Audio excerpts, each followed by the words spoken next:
Chapter 1 of the People of the Black Circle by Robert E. Howard. The People of the Black Circle. Chapter 1 Death Strikes a King. The king of Vendhya was dying. Through the hot, stifling night, the temple gongs boomed and the conchs roared. Their clamor was a faint echo in the gold-domed chamber where Bunda Chand struggled on the velvet-cushioned dais. Beads of sweat glistened on his dark skin. His fingers twisted the gold-worked fabric beneath him. He was young. No spear had touched him. No poison lurked in his wine. But his veins stood out like blue cords on his temples, and his eyes dilated with the nearness of death. Trembling slave girls knelt at the foot of the dais, and leaning down to him, watching him with passionate intensity, was his sister, the Devi Yasmina. With her was the Wazam, a noble grown old in the royal court. She threw up her head in a gusty gesture of wrath and despair as the thunder of the distant drums reached her ears. "The priests and their clamor!" she exclaimed.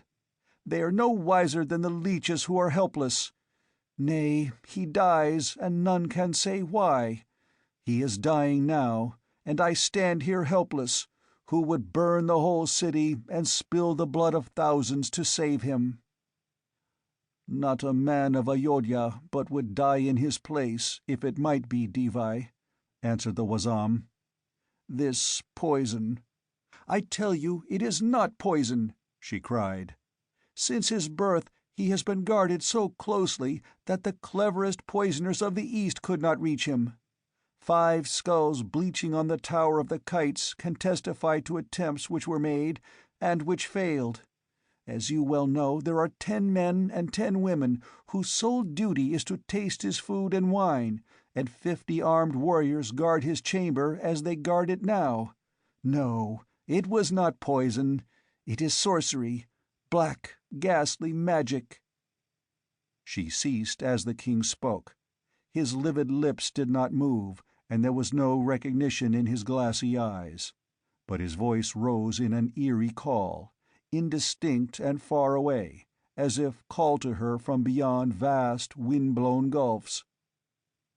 "Yasmina, Yasmina, my sister, where are you?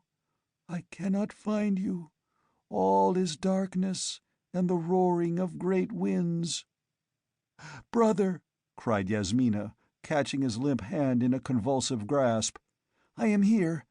Do you not know me?" Her voice died at the utter vacancy of his face. A low, confused moan waned from his mouth. The slave girls at the foot of the dais whimpered with fear, and Yasmina beat her breast in anguish. In another part of the city, a man stood in a latticed balcony overlooking a long street in which torches tossed luridly, smokily revealing upturned, dark faces and the whites of gleaming eyes. A long-drawn wailing rose from the multitude. The man shrugged his broad shoulders and turned back into the arabesque chamber. He was a tall man, compactly built and richly clad. "The king is not yet dead, but the dirge is sounded," he said to another man who sat cross-legged on a mat in a corner. This man was clad in a brown camel-hair robe and sandals, and a green turban was on his head.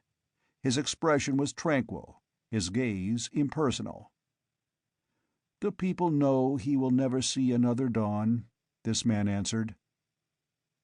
The first speaker favored him with a long, searching stare. "What I cannot understand," he said, "is why I have had to wait so long for your masters to strike.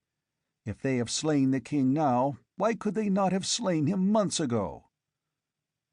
"Even the arts you call sorcery are governed by cosmic laws," answered the man in the green turban. "The stars direct these actions, as in other affairs. Not even my masters can alter the stars. Not until the heavens were in the proper order could they perform this necromancy." With a long, stained fingernail, he mapped the constellations on the marble-tiled floor. The slant of the moon presaged evil for the king of Vendhya. The stars are in turmoil. The serpent in the house of the elephant. During such juxtaposition, the invisible guardians are removed from the spirit of Bunda Chand. A path is opened in the unseen realms, and once a point of contact was established, mighty powers were put in play along that path." "Point of contact?" inquired the other. "Do you mean that lock of Bunda Chand's hair?" "Yes. All discarded portions of the human body still remain part of it, attached to it by intangible connections. The priests of Ashura have a dim inkling of this truth, and so all nail trimmings, hair, and other waste products of the persons of the royal family are carefully reduced to ashes and the ashes hidden. But at the urgent entreaty of the princes of Kosala, who loved Bunda Chand vainly, he gave her a lock of his long black hair as a token of remembrance. When my masters decided upon his doom, the lock, in its golden, jewel-encrusted case, was stolen from under her pillow while she slept, and another substituted, so like the first that she never knew the difference. Then the genuine lock travelled by camel caravan up the long, long road to Peshkari, thence up the Zyber Pass, until it reached the hands of those for whom it was intended." "Only a lock of hair," murmured the nobleman. "By which a soul is drawn from its body and across gulfs of echoing space," returned the man on the mat. The nobleman studied him curiously. "I do not know if you are a man or a demon, Khemsa," he said at last. "Few of us are what we seem. I, whom the Kshatriyas know as Kerem Shah, a prince from Iranistan, am no greater a masquerader than most men. They are all traitors in one way or another, and half of them know not whom they serve. There, at least, I have no doubts, for I serve King Yezdegerd of Turan." "And I the Black Seers of Yimsha," said Khemsa, "and my masters are greater than yours, for they have accomplished by their arts what Yezdegerd could not with 100,000 swords." Outside, the moan of the tortured thousands shuddered up to the stars, which crusted the sweating Vendhian night, and the conchs bellowed like oxen in pain. In the gardens of the palace, the torches glinted on polished helmets and curved swords and gold-chased corselets. All the noble-born fighting men of Ayodhya were gathered in the great palace or about it, and at each broad arched gate and door 50 archers stood on guard, with bows in their hands. But death stalked through the royal palace, and none could stay its ghostly tread. On the dais under the golden dome, the king cried out again, racked by awful paroxysms. Again his voice came faintly and far away, and again the Devi bent to him, trembling with a fear that was darker than the terror of death. "Yasmina!" Again that far, weirdly dreeing cry from realms immeasurable. "Aid me! I am far from my mortal house. Wizards have drawn my soul through the wind-blown darkness. They seek to snap the silver cord that binds me to my dying body. They cluster around me. Their hands are taloned. Their eyes are red like flame burning in darkness. Save me, my sister. Their fingers sear me like fire. They would slay my body and damn my soul. What is this they bring before me? At the terror in his hopeless cry, Yasmina screamed uncontrollably and threw herself bodily upon him in the abandon of her anguish. She was torn by a terrible convulsion. A foam flew from his contorted lips, and his writhing fingers left their marks on the girl's shoulders. But the glassy blankness passed from his eyes like smoke blown from a fire, and he looked up at his sister with recognition.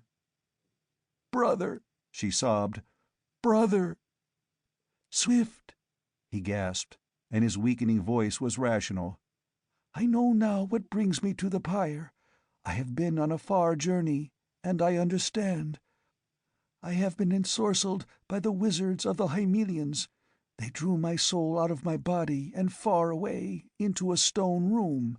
There they strove to break the silver cord of life, and thrust my soul into the body of a foul night-weird their sorcery summoned up from hell. Ah, I feel their pull upon me now. Your cry and the grip of your fingers brought me back, but I am going fast. My soul clings to my body, but its hold weakens. Quick, kill me, before they can trap my soul forever." "I cannot," she wailed, smiting her naked breasts. "Swiftly, I command you." There was the old imperious note in his failing whisper. "You have never disobeyed me. Obey my last command. Send my soul clean to Ashura. Haste, lest you damn me to spend eternity as a filthy gaunt of darkness. Strike, I command you, strike!" Sobbing wildly, Yasmina plucked a jeweled dagger from her girdle and plunged it to the hilt in his breast. He stiffened and then went limp, a grim smile curving his dead lips. Yasmina hurled herself face down on the rush-covered floor, beating the reeds with her clenched hands.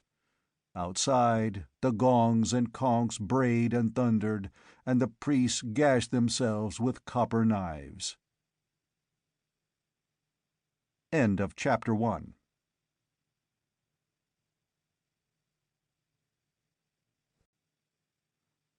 The People of the Black Circle.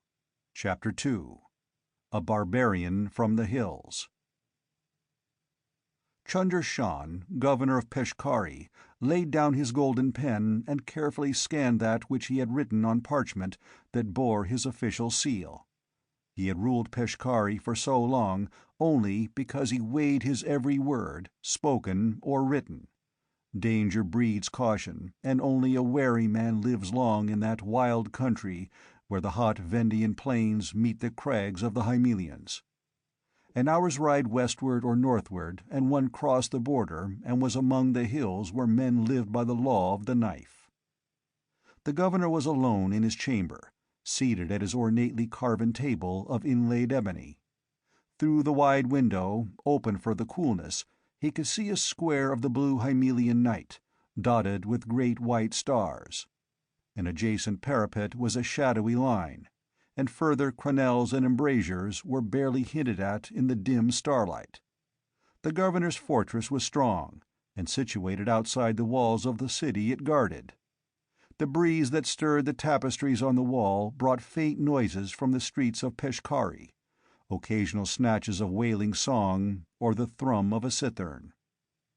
The governor read what he had written slowly, with his open hand shading his eyes from the bronze butter lamp, his lips moving. Absently, as he read, he heard the drum of horses' hoofs outside the barbican, the sharp staccato of the guard's challenge. He did not heed, intent upon his letter.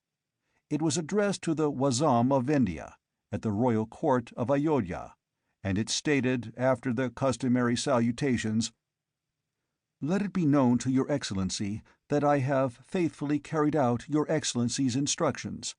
The 7 tribesmen are well guarded in their prison, and I have repeatedly sent word into the hills that their chief come in person to bargain for their release. But he has made no move, except to send word that unless they are freed he will burn Peshkari, and cover his saddle with my hide, begging Your Excellency's indulgence. This he is quite capable of attempting, and I have tripled the numbers of lance guards. The man is not a native of Gulistan. I cannot with certainty predict his next move, but since it is the wish of the Divai—" He was out of his ivory chair and on his feet facing the arched door, all in one instant. He snatched at the curved sword lying in its ornate scabbard on the table, and then checked the movement. It was a woman who had entered unannounced, a woman whose gossamer robes did not conceal the rich garments beneath them any more than they concealed the suppleness and beauty of her tall, slender figure. A filmy veil fell below her breasts, supported by a flowing headdress bound about with a triple gold braid and adorned with a golden crescent. Her dark eyes regarded the astonished governor over the veil, and then, with an imperious gesture of her white hand, she uncovered her face. "Devi!" The governor dropped to his knees before her, surprise and confusion somewhat spoiling the stateliness of his obeisance. With a gesture she motioned him to rise, and he hastened to lead her to the ivory chair, all the while bowing level with his girdle. But his first words were of reproof. "Your Majesty, this was most unwise. The border is unsettled. Raids from the hills are incessant. You came with a large attendance?" "An ample retinue followed me to Peshkari," she answered. "I lodged my people there and came on to the fort with my maid Gitara." Chunder Shan groaned in horror. "Devi, you do not understand the peril. An hour's ride from this spot the hills swarm with barbarians who make a profession of murder and rapine. Women have been stolen and men stabbed between the fort and the city. Peshkari is not like your southern provinces." "But I am here and unharmed," she interrupted with a trace of impatience. "I showed my signet ring to the guard at the gate and to the one outside your door, and they admitted me unannounced, not knowing me, but supposing me to be a secret courier from Ayodhya. Let us not now waste time. You have received no word from the chief of the barbarians?" "None save threats and curses, Devi. He is wary and suspicious. He deems it a trap, and perhaps he is not to be blamed. The Kshatriyas have not always kept their promises to the hill people." "He must be brought to terms," broke in Yasmina, the knuckles of her clenched hand showing white. "I do not understand." The governor shook his head.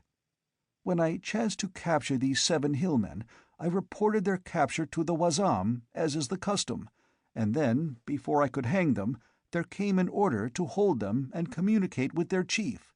This I did, but the man holds aloof, as I have said. These men are of the tribe of the Afghulis, but he is a foreigner from the west, and he is called Conan. I have threatened to hang them tomorrow at dawn if he does not come." "Good," exclaimed the Devi. "You have done well, and I will tell you why I have given these orders. My brother—" She faltered, choking, and the governor bowed his head, with the customary gesture of respect for a departed sovereign. "The king of Vendhya was destroyed by magic," she said at last. "I have devoted my life to the destruction of his murderers. As he died, he gave me a clue, and I have followed it. I have read the Book of Skelos, and talked with nameless hermits in the caves below Gilai. I learned how and by whom he was destroyed. His enemies were the Black Seers of Mount Yimsha." "Ashura!" whispered Chunder Shan, paling. Her ice knifed through him. "Do you fear them?" "Who does not, your Majesty?" he replied. "They are black devils, haunting the uninhabited hills beyond the Zybar. But the sages say they seldom interfere in the lives of mortal men." "Why they slew my brother, I do not know," she answered. "But I have sworn on the altar of Ashura to destroy them. And I need the aid of a man beyond the border. A Kshatriya army, unaided, would never reach Yimsha." "Aye," muttered Chunder Shan. "You speak the truth there. It would be fight every step of the way, with hairy hillmen hurling down boulders from every height, and rushing us with their long knives in every valley. The Turanians fought their way through the Hymelians once, but how many returned to Khurasun? Few of those who escaped the swords of the Kshatriyas, after the king, your brother, defeated their host on the Jomda River, ever saw Secunderam again." "And so I must control men across the border," she said, "men who know the way to Mount Yimsha." "But the tribes fear the Black Seers, and shun the unholy mountain," broke in the governor. "Does the chief, Conan, fear them?" she asked. "Well, as to that," muttered the governor, "I doubt if there is anything that devil fears." "So I have been told. Therefore he is the man I must deal with. He wishes the release of his 7 men. Very well. Their ransom shall be the heads of the Black Seers." Her voice thrummed with hate as she uttered the last words, and her hands clenched at her sides. She looked an image of incarnate passion as she stood there with her head thrown high and her bosom heaving. Again the governor knelt, for part of his wisdom was the knowledge that a woman in such an emotional tempest is as perilous as a blind cobra to any about her. "It shall be as you wish, your Majesty." Then, as she presented a calmer aspect, he rose and ventured to drop a word of warning. "I cannot predict what the chief Conan's action will be. The tribesmen are always turbulent, and I have reason to believe that emissaries from the Turanians are stirring them up to raid our borders. As your Majesty knows, the Turanians have established themselves in Secunderam and other northern cities, though the hill tribes remain unconquered. King Yezdegerd has long looked southward with greedy lust, and perhaps is seeking to gain by treachery what he could not win by force of arms. I have thought that Conan might well be one of his spies." "We shall see," she answered. "If he loves his followers, he will be at the gates at dawn to parley. I shall spend the nights in the fortress. I came in disguise to Peshkari, and lodged my retinue at an inn instead of the palace. Besides my people, only yourself knows of my presence here." "I shall escort you to your quarters, your Majesty," said the governor, and as they emerged from the doorway he beckoned the warrior on guard there, and the man fell in behind them, spear held at salute. The maid waited, veiled like her mistress, outside the door, and the group traversed a wide, winding corridor, lighted by smoky torches, and reached the quarters reserved for visiting nobles, generals and viceroys mostly. None of the royal family had ever honored the fortress before. Chunder Shan had a perturbed feeling that the suite was not suitable to such an exalted personage as the Devi, and though she sought to make him feel at ease in her presence, he was glad when she dismissed him and he bowed himself out. All the menials of the fort had been summoned to serve his royal guest, though he did not divulge her identity, and he stationed a squad of spearmen before her doors, among them the warrior who had guarded his own chamber. In his preoccupation, he forgot to replace the man. The governor had not been gone long from her when Yasmina suddenly remembered something else which she had wished to discuss with him, but had forgotten until that moment. It concerned the past actions of one Kerim Shah, a nobleman from Iranistan, who had dwelt for a while in Peshkari before coming on to the court at Ayodhya. A vague suspicion concerning the man had been stirred by a glimpse of him in Peshkari that night. She wondered if he had followed her from Ayodhya. Being a truly remarkable Devi, she did not summon the governor to her again, but hurried out into the corridor alone and hastened toward his chamber. Chunder Shan, entering his chamber, closed the door and went to his table. There he took the letter he had been writing and tore it to bits. Scarcely had he finished when he heard something drop softly onto the parapet adjacent to the window. He looked up to see a figure loom briefly against the stars, and then a man dropped lightly into the room.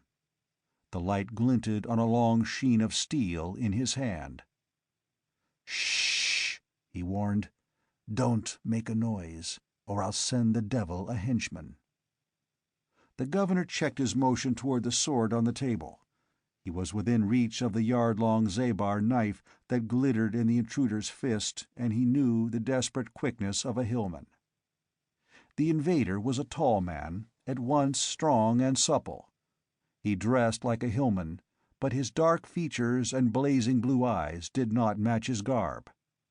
Chunder Shan had never seen a man like him. He was not an Easterner, but some barbarian from the West.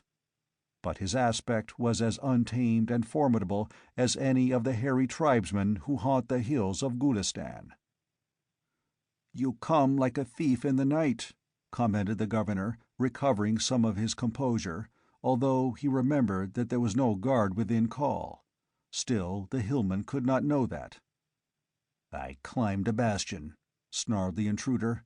"A guard thrust his head over the battlement in time for me to rap it with my knife hilt." "You are Conan?" "Who else? You sent word into the hills that you wish for me to come and parley with you. Well, by Crom, I've come. Keep away from that table, or I'll gut you." "I merely wish to seat myself," answered the governor, carefully sinking into the ivory chair, which he wheeled away from the table. Conan moved restlessly before him, glancing suspiciously at the door, thumbing the razor edge of his 3-foot knife. He did not walk like an Afghuli, and was bluntly direct where the East is subtle. "You have 7 of my men," he said abruptly. "You refused the ransom I offered. What the devil do you want?" "Let us discuss terms," answered Chunder Shan cautiously. "Terms?" There was a timbre of dangerous anger in his voice. "What do you mean? Haven't I offered you gold?" Chunder Shan laughed. "Gold? There is more gold in Peshkari than you ever saw." "You're a liar," retorted Conan. "I have seen the suck of the goldsmiths in Khurasun." "Well, more than an Afghuli ever saw," amended Chunder Shan. "But it is but a drop of all the treasure of Vendhya. Why should we desire gold? It would be more to our advantage to hang these 7 thieves." Conan ripped out a sulphurous oath, and the long blade quivered in his grip as the muscles rose in ridges on his brown arm. "I'll split your head like a ripe melon." A wild blue flame flickered in the hillman's eyes, but Chunder Shan shrugged his shoulders, though keeping an eye on the keen steel. "You can kill me easily, and probably escape over the wall afterward. But that would not save the 7 tribesmen. My men would surely hang them, and these men are headmen among the Afghulis." "I know it," snarled Conan. "The tribe is baying like wolves at my heels because I have not procured their release. Tell me in plain words what you want, because, by Crom, if there's no other way, I'll raise a horde and lead it to the very gates of Peshkari." Looking at the man as he stood squarely, knife in fist and eyes glaring, Chunder Shan did not doubt that he was capable of it. The governor did not believe any hill horde could take Peshkari, but he did not wish a devastated countryside. "There is a mission you must perform," he said, choosing his words with as much care as if they had been razors. "There—" Conan sprung back, wheeling to face the door at the same instant, lips a-snarl. His barbarian ears had caught the quick tread of soft slippers outside the door. The next instant the door was thrown open, and a slim, silk-robed form entered hastily, pulling the door shut, then stopping short at the sight of the hillman. Chunder Shan sprang up, his heart jumping into his mouth. "Devi!" he cried involuntarily, losing his head momentarily in his fright. Devi! It was like an explosive echo from the hillman's lips. Chunder Shan saw recognition and intent flame up in the fierce blue eyes. The governor shouted desperately and caught at his sword, but the hillman moved with the devastating speed of a hurricane. He sprang, knocked the governor sprawling with a savage blow of his knife hilt, swept up the astounded Devi in one brawny arm, and leapt for the window. Chunder Shan, struggling frantically to his feet, saw the man poise an instant on the sill in a flutter of silken skirts and white limbs that was his royal captive, and heard his fierce, exultant snarl, "Now dare to hang my men!" And then Conan leapt to the parapet and was gone. A wild scream floated back to the governor's ears. "Guard! Guard!" screamed the governor, struggling up and running drunkenly to the door. He tore it open and reeled into the hall. His shouts re-echoed along the corridors, and warriors came running, gaping to see the governor holding his broken head, from which the blood streamed. "Turn out the lancers!" he roared. "There has been an abduction!" Even in his frenzy, he had enough sense left to withhold the full truth. He stopped short as he heard a sudden drum of hoofs outside, a frantic scream, and a wild yell of barbaric exultation. Followed by the bewildered guardsmen, the governor raced for the stair. In the courtyard of the fort, a force of lancers stood by saddled steeds, ready to ride at an instant's notice. Chunder Shan led his squadron flying after the fugitive, though his head swam, so he had to hold with both hands to the saddle. He did not divulge the identity of the victim, but said merely that the noblewoman who had been born the royal signet ring had been carried away by the chief of the Afghulis. The abductor was out of sight and hearing, but they knew the path he would strike, the road that runs straight to the mouth of the Zybar. There was no moon. Peasant huts rose dimly in the starlight. Behind them fell away the grim bastion of the fort and the towers of Peshkari. Ahead of them loomed the black hills of the Hymelians. End of Chapter 2.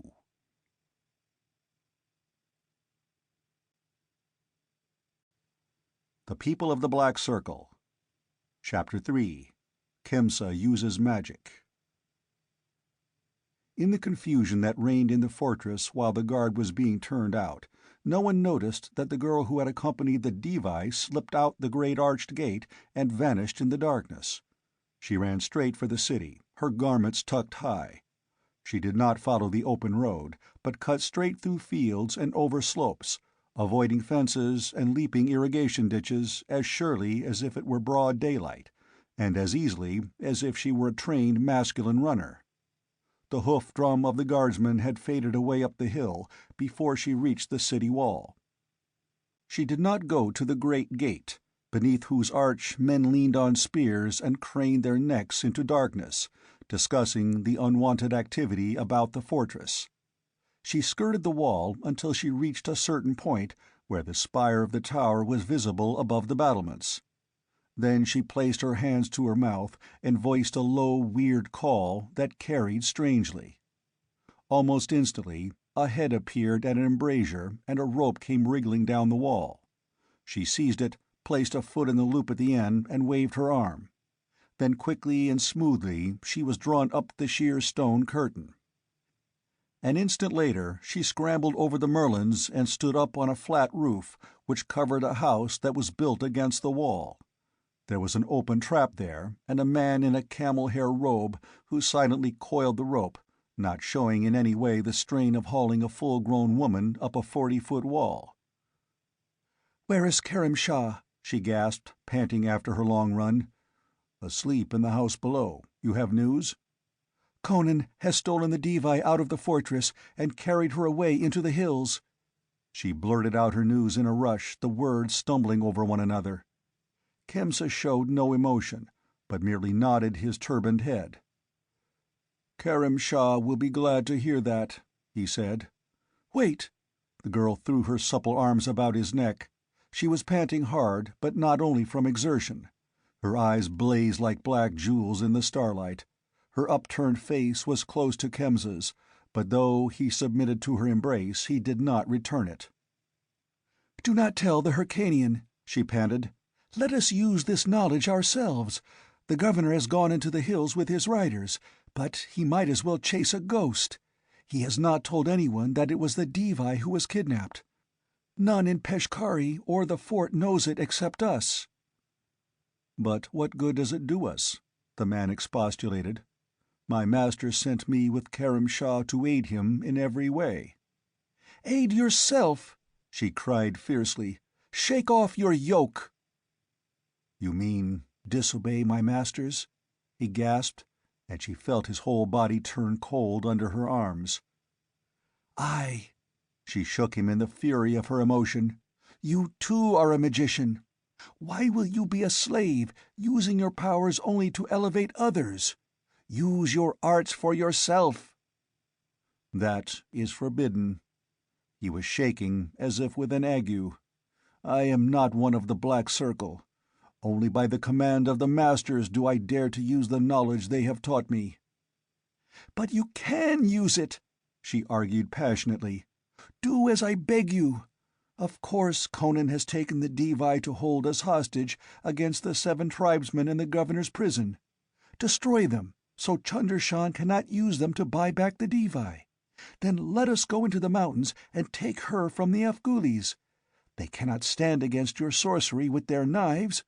The treasure of the Vendhian kings will be ours as ransom, and then, when we have it in our hands, we can trick them and sell her to the king of Turan. We shall have wealth beyond our maddest dreams. With it we can buy warriors. We will take Korbul, oust the Turanians from the hills, and send our host southward, become king and queen of an empire." Khemsa too was panting, shaking like a leaf in her grasp. His face showed gray in the starlight, beaded with great drops of perspiration. "I love you!" she cried fiercely, writhing her body against his, almost strangling him in her wild embrace, shaking him in her abandon. "I will make a king of you. For love of you, I betrayed my mistress. For love of me, betray your masters. Why fear the Black Seers? By your love for me, you have broken one of their laws already. Break the rest. You are as strong as they." A man of ice could not have withstood the searing heat of her passion and fury. With an inarticulate cry he crushed her to him, bending her backward and showering gasping kisses on her eyes, face and lips. "I'll do it." His voice was thick with laboring emotions. He staggered like a drunken man. "The arts as they taught me shall work for me, not for my masters. We shall be rulers of the world, of the world." "Come then." Twisting lithely out of his embrace, she seized his hand and led him toward the trapdoor. "First, we must make sure that the governor does not exchange those 7 Afghulis for the Devi." He moved like a man in a daze, until they had descended a ladder and she paused in the chamber below. Karam Shah lay on a couch motionless, an arm across his face, as though to shield his sleeping eyes from the soft light of a brass lamp. She plucked Khemsa's arm and made a quick gesture across her own throat. Khemsa lifted his hand. Then his expression changed and he drew away. "I have eaten his salt," he muttered. "Besides, he cannot interfere with us." He led the girl through a door that opened on a winding stair. After their soft tread had faded into silence, the man on the couch sat up. Karam Shah wiped the sweat from his face. A knife thrust he did not dread, but he feared Khemsa as a man fears a poisonous reptile. "People who plot on roofs should remember to lower their voices," he muttered. "But as Khemsa has turned against his masters, and as he was my only contact between them, I can count on their aid no longer. From now on, I play the game in my own way." Rising to his feet, he went quickly to a table, drew pen and parchment from his girdle, and scribbled a few succinct lines. To Khosra Khan, governor of Secunderam. The Cimmerian Conan has carried the diva Yasmina to the villages of the Afghulis. It is an opportunity to get the diva into our hands, as the king has so long desired. Send 3,000 horsemen at once. I will meet them in the valley of Gorasha with native guides. He signed it with a name that was not in the least like Karam Shah. Then from a golden cage he drew forth the carrier pigeon, to whose leg he made fast the parchment, rolled into a tiny cylinder and secured with gold wire. Then he went quickly to a casement and tossed the bird into the night. It waved on fluttering wings, balanced, and was gone like a flitting shadow. Catching up helmet, sword, and cloak, Karam Shah hurried out of the chamber and down the winding stair. The prison quarters of Peshkari were separated from the rest of the city by a massive wall, in which was set a single iron-bound door under an arch. Over the arch burned a lurid red cresset, and beside the door squatted a warrior with spear and shield. This warrior, leaning on his spear and yawning from time to time, started suddenly to his feet. He had not thought he had dozed, but a man was standing before him, a man he had not heard approach. The man wore a camel-hair robe and a green turban. In the flickering light of the cresset his features were shadowy, but a pair of lambent eyes shone surprisingly in the lurid glow. "Who comes?" demanded the warrior, presenting his spear. "Who are you?" The stranger did not seem perturbed, though the spear point touched his bosom. His eyes held the warrior's with strange intensity. "What are you obliged to do?" he asked strangely. "To guard the gate." The warrior spoke thickly and mechanically. He stood rigid as a statue, his eyes slowly glazing. "You lie. You are obliged to obey me. You have looked into my eyes, and your soul is no longer your own. Open that door." Stiffly, with the wooden features of an image, the guard wheeled about, drew a great key from his girdle, turned it in the massive lock, and swung open the door. Then he stood at attention, his unseeing stare straight ahead of him. A woman glided from the shadows and laid an eager hand on the mesmerist's arm. "Bid him fetch us horses, Khemsa," she whispered. "No need of that," answered the Raksha. Lifting his voice slightly, he spoke to the guardsman. "I have no more use for you. Kill yourself." Like a man in a trance, the warrior thrust the butt of his spear against the base of the wall and placed the keen head against his body, just below the ribs. Then slowly, stolidly, he leaned against it with all his weight, so that it transfixed his body and came out between his shoulders. Sliding down the shaft, he lay still, the spear jutting above him its full length, like a horrible stalk growing out of his back. The girl stared down at him in morbid fascination, until Khemsa took her arm and led her through the gate. Torches lighted a narrow space between the outer wall and a lower inner one, in which were arched doors at regular intervals. A warrior paced this enclosure, and when the gate opened he came sauntering up, so secure in his knowledge of the prison's strength that he was not suspicious until Khemsa and the girl emerged from the archway. Then it was too late. The Raksha did not waste time in hypnotism, though his actions savored of magic to the girl. The guard lowered his spear threateningly, opening his mouth to shout an alarm that would bring spearmen swarming out of the guardrooms at either end of the alleyway. Khemsa flicked the spear aside with his left hand, as a man might flick a straw, and his right flashed out and back, seeming gently to caress the warrior's neck in passing, and the guard pitched on his face without a sound, his head lolling on a broken neck. Khemsa did not glance at him, but went straight to one of the arched doors and placed his open hand against the heavy bronze lock. With a rending shudder, the portal buckled inward. As the girl followed him through, she saw that the thick teakwood hung in splinters, the bronze bolts were bent and twisted from their sockets, and the great hinges broken and disjointed. 1,000-pound battering ram with 40 men to swing it could have shattered the barrier no more completely. Khemsa was drunk with freedom and the exercise of his power, glorying in his might and flinging his strength about as a young giant exercises his thews with unnecessary vigor in the exultant pride of his prowess. The broken door let them into a small courtyard, lit by a cresset. Opposite the door was a wide grille of iron bars. A hairy hand was visible, gripping one of these bars, and in the darkness behind them glimmered the whites of eyes. Khemsa stood silent for a space, gazing into the shadows, from which those glimmering eyes gave back his stare with burning intensity. Then his hand went into his robe and came out again, and from his opening fingers a shimmering feather of sparkling dust sifted to the flags. Instantly a flare of green fire lighted the enclosure. In the brief glare the forms of 7 men, standing motionless behind the bars, were limned in vivid detail. Tall, hairy men in ragged hillmen's garments. They did not speak, but in their eyes blazed the fear of death, and their hairy fingers gripped the bars. The fire died out, but the glow remained, a quivering ball of lambent green that pulsed and shimmered on the flags before Khemsa's feet. The wide gaze of the tribesman was fixed upon it.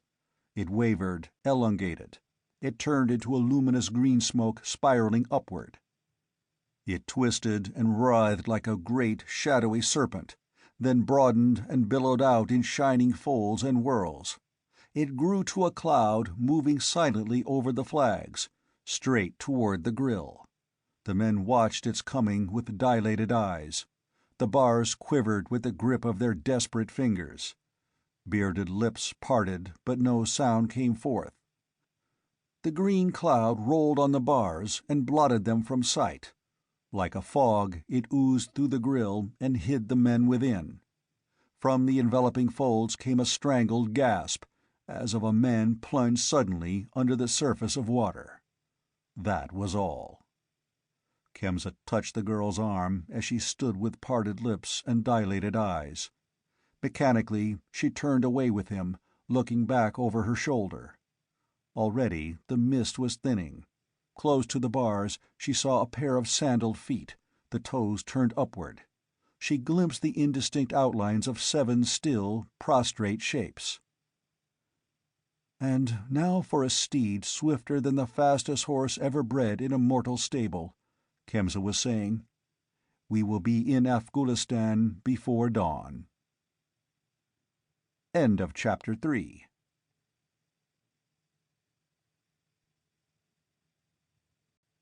The People of the Black Circle. Chapter 4. An Encounter in the Pass. Yasmina Devi could never clearly remember the details of her abduction. The unexpectedness and violence stunned her. She had only a confused impression of a whirl of happenings: the terrifying grip of a mighty arm, the blazing eyes of her abductor, and his hot breath burning on her flesh.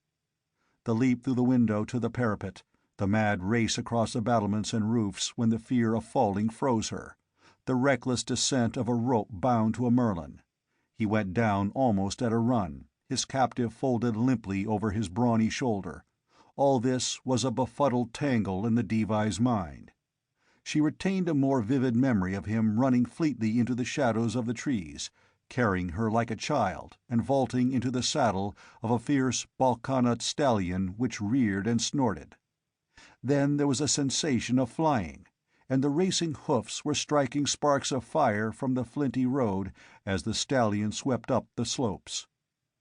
As the girl's mind cleared, her first sensations were furious rage and shame. She was appalled. The rulers of the Golden Kingdom south of the Hymelians were considered little short of divine, and she was the Devi of Vendhya. Fright was submerged in regal wrath. She cried out furiously and began struggling. She, Yasmina, to be carried on the saddle-bow of a hill chief, like a common wench of the marketplace. He merely hardened his massive thews slightly against her writhings, and for the first time in her life she experienced the coercion of superior physical strength. His arms felt like iron about her slender limbs. He glanced down at her and grinned hugely. His teeth glimmered whitely in the starlight.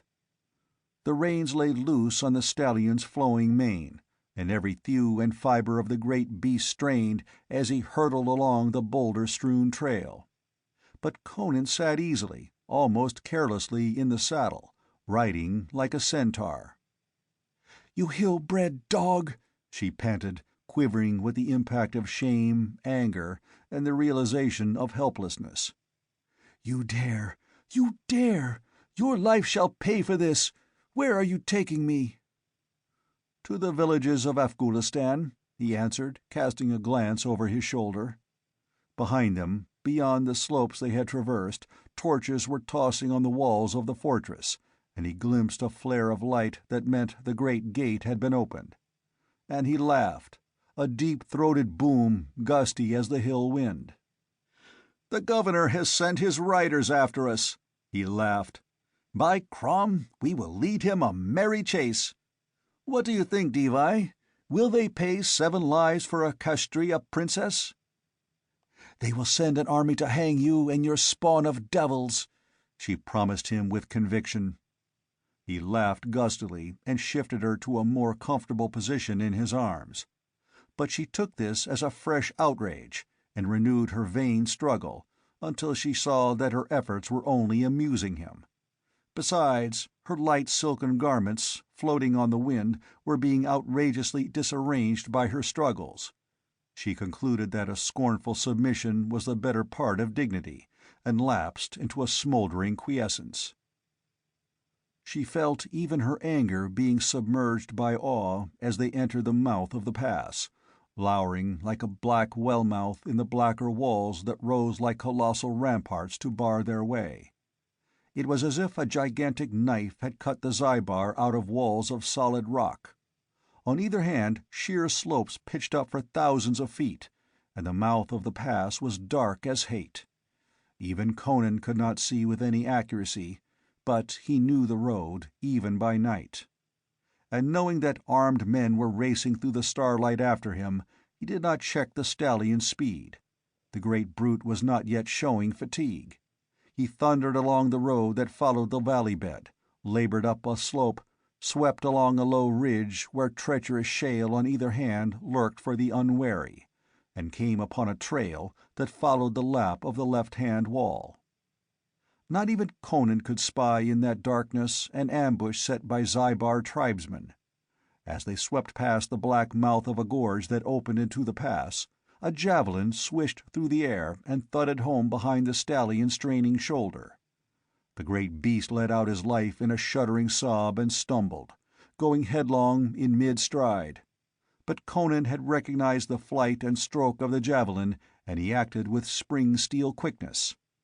As the horse fell, he leapt clear, holding the girl aloft to guard her from striking boulders. He lit on his feet like a cat, thrust her into a cleft of rock, and wheeled toward the outer darkness, drawing his knife. Yasmina, confused by the rapidity of events, not quite sure just what had happened, saw a vague shape rush out of the darkness, bare feet slapping softly on the rock, ragged garments whipping on the wind of his haste. She glimpsed the flicker of steel, heard the lightning crack of stroke, parry and counterstroke, and the crunch of bone as Conan's long knife split the other's skull. Conan sprang back, crouching in the shelter of the rocks. Out in the night, men were moving, and a stentorian voice roared, "What, you dogs? Do you flinch? In, curse you, and take them!" Conan started, peering into the darkness, and lifted his voice. "Your Afzal, is it you?" There sounded a startled imprecation, and the voice called warily, "Conan? Is it you, Conan?" "Aye," the Cimmerian laughed. "Come forth, you old war-dog. I've slain one of your men." There was movement among the rocks, a light flared dimly, and then a flame appeared and came bobbing toward him. And as it approached, a fierce bearded countenance grew out of the darkness. The man who carried it held it high, thrust forward, and craned his neck to peer among the boulders it lighted. The other hand gripped a great curved tulwar. Conan stepped forward, sheathing his knife, and the other roared a greeting. "Aye, it is Conan! Come out of your rocks, dogs! It is Conan!" Others pressed into the wavering circle of light, wild, ragged, bearded men with eyes like wolves and long blades in their fists. They did not see Yasmina, for she was hidden by Conan's massive body. But peeping from her covert, she knew icy fear for the first time that night. These men were more like wolves than human beings. "What are you hunting in the Zybar by night, Yar Afzal?" Conan demanded of the burly chief, who grinned like a bearded ghoul. "Who knows what might come up the pass after dark? We Wazulis are nighthawks. But what of you, Conan?" "I have a prisoner.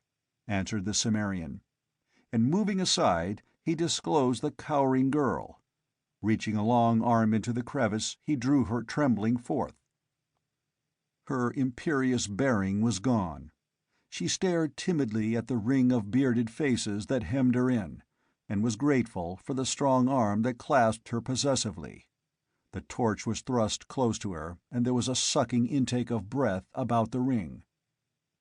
"She is my captive," Conan warned, glancing pointedly at the feet of the man he had slain, just visible within the ring of light. "I was taking her to Afghulistan, but now you have slain my horse, and the Kashtriyas are close behind me." "Come with us to my village," suggested Yar Afzal. "We have horses hidden in the gorge. They can never follow us in the darkness. They are close behind you, you say?" "So close that I hear now the clink of their hoofs on the flint," answered Conan grimly. Instantly there was movement. The torch was dashed out, and the ragged shapes melted like phantoms into the darkness. Conan swept up the diva in his arms, and she did not resist. The rocky ground hurt her slim feet in their soft slippers, and she felt very small and helpless in that brutish, primordial blackness among those colossal nighted crags. Feeling her shiver in the wind that moaned down the defiles, Conan jerked a ragged cloak from its owner's shoulders and wrapped it about her. He also hissed a warning in her ear, ordering her to make no sound. She did not hear the distant clink of shod hoofs on rock that warned the keen-eared hillman, but she was far too frightened to disobey in any event. She could see nothing but a few faint stars far above, but she knew by the deepening darkness when they entered the gorge mouth. There was a stir about them, the uneasy movement of horses. A few muttered words, and Conan mounted the horse of the man he had killed, lifting the girl up in front of him. Like phantoms, except for the click of their hoofs, the band swept away up the shadowy gorge. Behind them on the trail, they left the dead horse and the dead man, which were found less than half an hour later by the riders from the fortress, who recognized the man as a Wazuli and drew their own conclusions accordingly. Yasmina, snuggled warmly in her captor's arms, grew drowsy in spite of herself.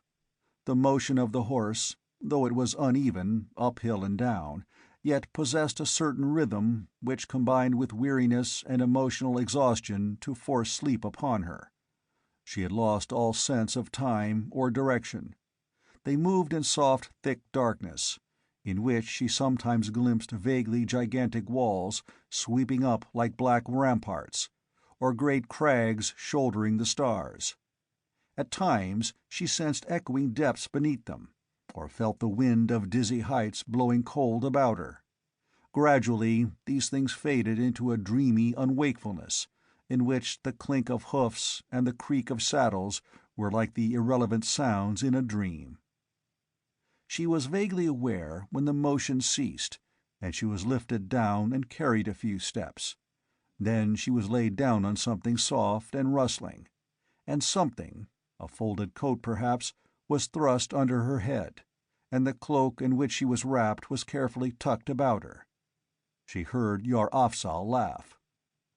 "A rare prize, Conan. Fit mate for a chief of the Afghulis." "Not for me," came Conan's answering rumble. "This wench will buy the lives of my 7 headmen, blast their souls." That was the last she heard as she sank into dreamless slumber. She slept while armed men rode through the dark hills, and the fate of kingdoms hung in the balance. Through the shadowy gorges and defiles that night there rang the hoofs of galloping horses, and the starlight glimmered on helmets and curved blades, until the ghoulish shapes that haunt the crags stared into the darkness from ravine and boulder and wondered what things were afoot. A band of these sat gaunt horses in the black pit-mouth of a gorge, as the hurrying hoofs swept past. Their leader, a well-built man in a helmet and gilt-braided cloak, held up his hand warningly until the riders had sped on. Then he laughed softly. "They must have lost the trail. Or else they have found that Conan has already reached the Afghuli villages. It will take many riders to smoke out that hive. There will be squadrons riding up the Zybar by dawn." "If there is fighting in the hills, there will be looting," muttered a voice behind him in the dialect of the Araxai. "There will be looting," answered the man with the helmet. "But first it is our business to reach the valley of Gurashah, and await the riders that will be galloping southward from Secunderam before daylight." He lifted his reins and rode out of the defile, his men falling in behind him, 30 ragged phantoms in the starlight. End of Chapter 4.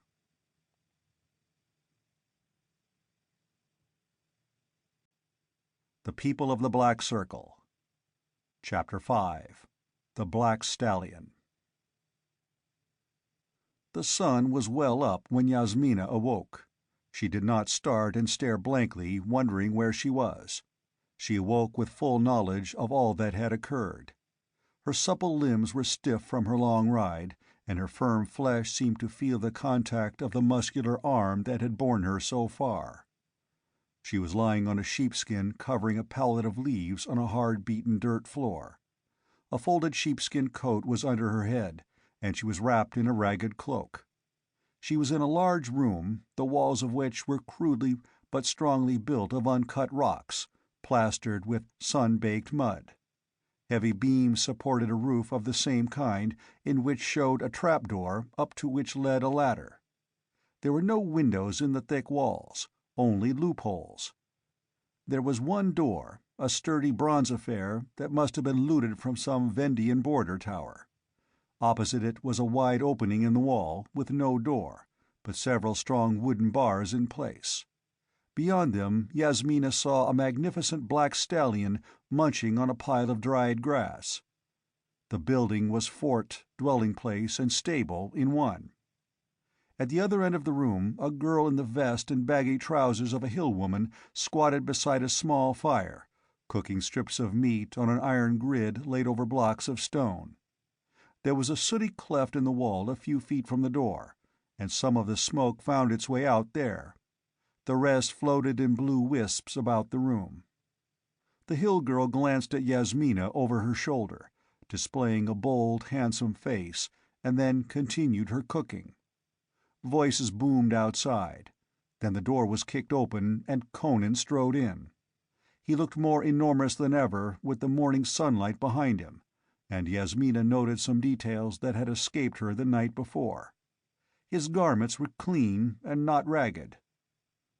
The broad Bicariot girdle which supported his knife in its ornamented scabbard would have matched the robes of a prince, and there was a glint of fine Turanian mail under his shirt.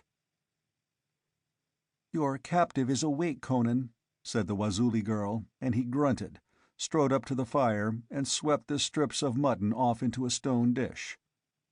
The squatting girl laughed up at him, with some spicy jest, and he grinned wolfishly, and hooking a toe under her haunches, tumbled her sprawling onto the floor. She seemed to derive considerable amusement from this bit of rough horseplay, but Conan paid no more heed to her.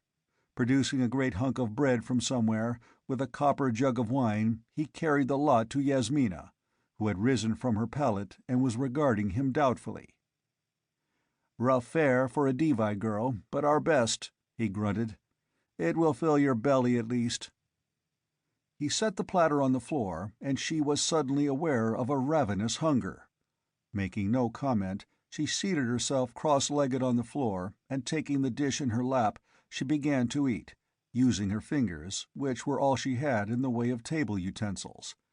After all, adaptability is one of the tests of true aristocracy. Conan stood looking down at her, his thumbs hooked in his girdle. He never sat cross-legged, after the Eastern fashion. "Where am I?" she asked abruptly.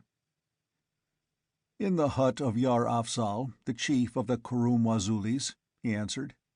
"Afghulistan lies a good many miles farther on to the west. We'll hide here a while. The Kshatriyas are beating up the hills for you. Several of their squads have been cut up by the tribes already." "What are you going to do?" she asked. "Keep you until Chunder Shan is willing to trade back my 7 cow thieves," he grunted. "Women of the Wazulis are crushing ink out of shoki leaves, and after a while you can write a letter to the governor." A touch of her old imperious wrath shook her as she thought how maddeningly her plans had gone awry, leaving her captive of the very man she had plotted to get into her power. She flung down the dish with the remnants of her meal and sprang to her feet, tense with anger. "I will not write a letter. If you do not take me back, they will hang your 7 men, and 1,000 more besides." The Wazuli girl laughed mockingly. Conan scowled, and then the door opened and Yar Afzal came swaggering in.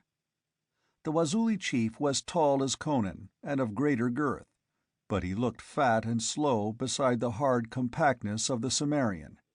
He plucked his red-stained beard and stared meaningly at the Wazuli girl, and that wench rose and scurried out without delay.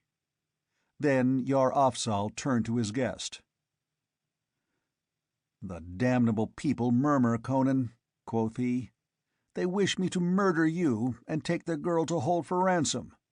They say that anyone can tell by her garments that she is a noble lady. They say, why should the Afghuli dogs profit by her when it is the people who take the risk of guarding her?" "Lend me your horse," said Conan. "I'll take her and go." "Pish!" boomed Yar Afzal. "Do you think I can't handle my own people? I'll have them dancing in their shirts if they cross me. They don't love you, or any other outlander, but you saved my life once, and I will not forget. Come out, though, Conan. A scout has returned." Conan hitched at his girdle and followed the chief outside.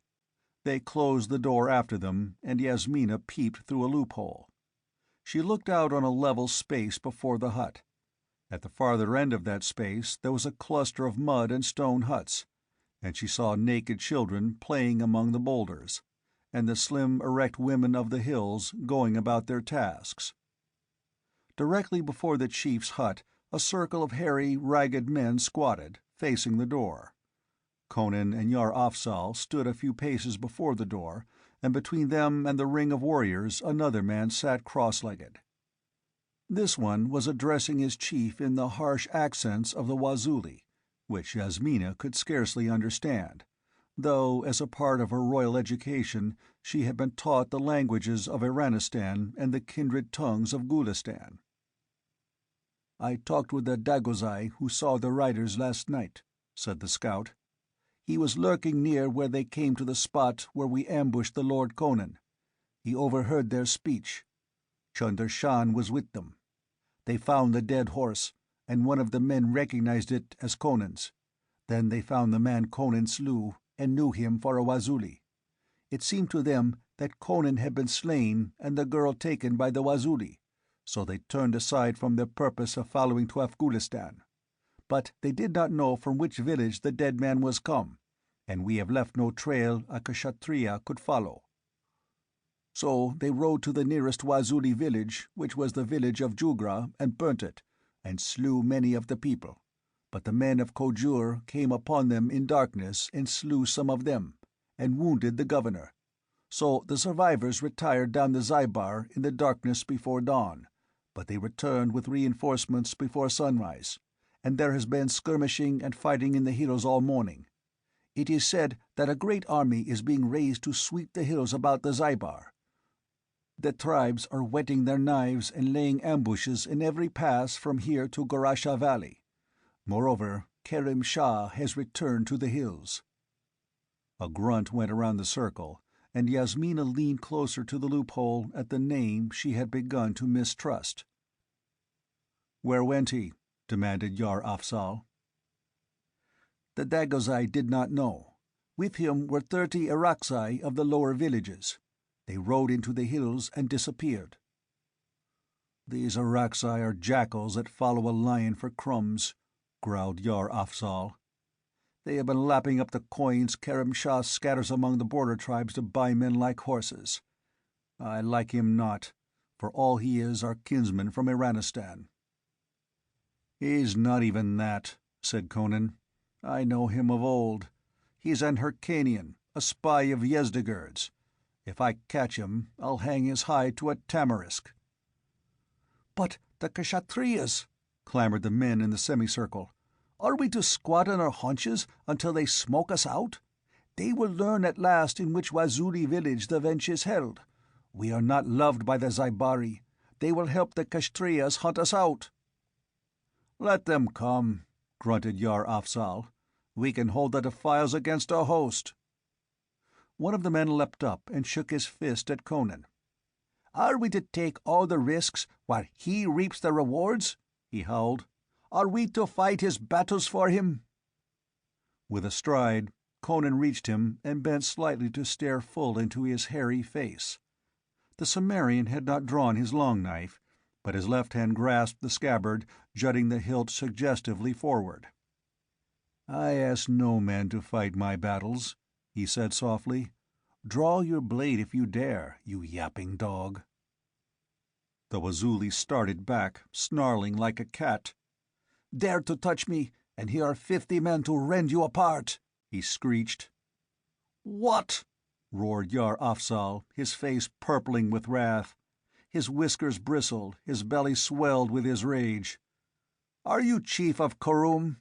Do the Wazulis take orders from Yar Afzal, or from a low-bred cur?" The man cringed before his invincible chief, and Yar Afzal, striding up to him, seized him by the throat and choked him until his face was turning black. Then he hurled the man savagely against the ground and stood over him with his tulwar in his hand. "Is there any who questions my authority?" he roared, and his warriors looked down sullenly as his bellicose glare swept their semicircle. Yar Afzal grunted scornfully and sheathed his weapon with a gesture that was the apex of insult. Then he kicked the fallen agitator with a concentrated vindictiveness that brought howls from his victim. "Get down the valley to the watchers on the heights and bring word if they have seen anything," commanded Yar Afzal, and the man went, shaking with fear and grinding his teeth with fury. Yar Afzal then seated himself ponderously on a stone, growling in his beard. Conan stood near him, legs braced apart, thumbs hooked in his girdle, narrowly watching the assembled warriors. They stared at him sullenly, not daring to brave Yar Afzal's fury, but hating the foreigner as only a hillman can hate. "Now listen to me, you sons of nameless dogs, while I tell you what the Lord Conan and I have planned to fool the Kshatriyas." The boom of Yar Afzal's bull-like voice followed the discomfited warrior as he slunk away from the assembly. The man passed by the cluster of huts, where women who had seen his defeat laughed at him and called stinging comments, and hastened on along the trail that wound among spurs and rocks toward the valley head. Just as he rounded the first turn that took him out of sight of the village, he stopped short, gaping stupidly. He had not believed it possible for a stranger to enter the valley of Kurrum without being detected by the hawk-eyed watchers along the heights.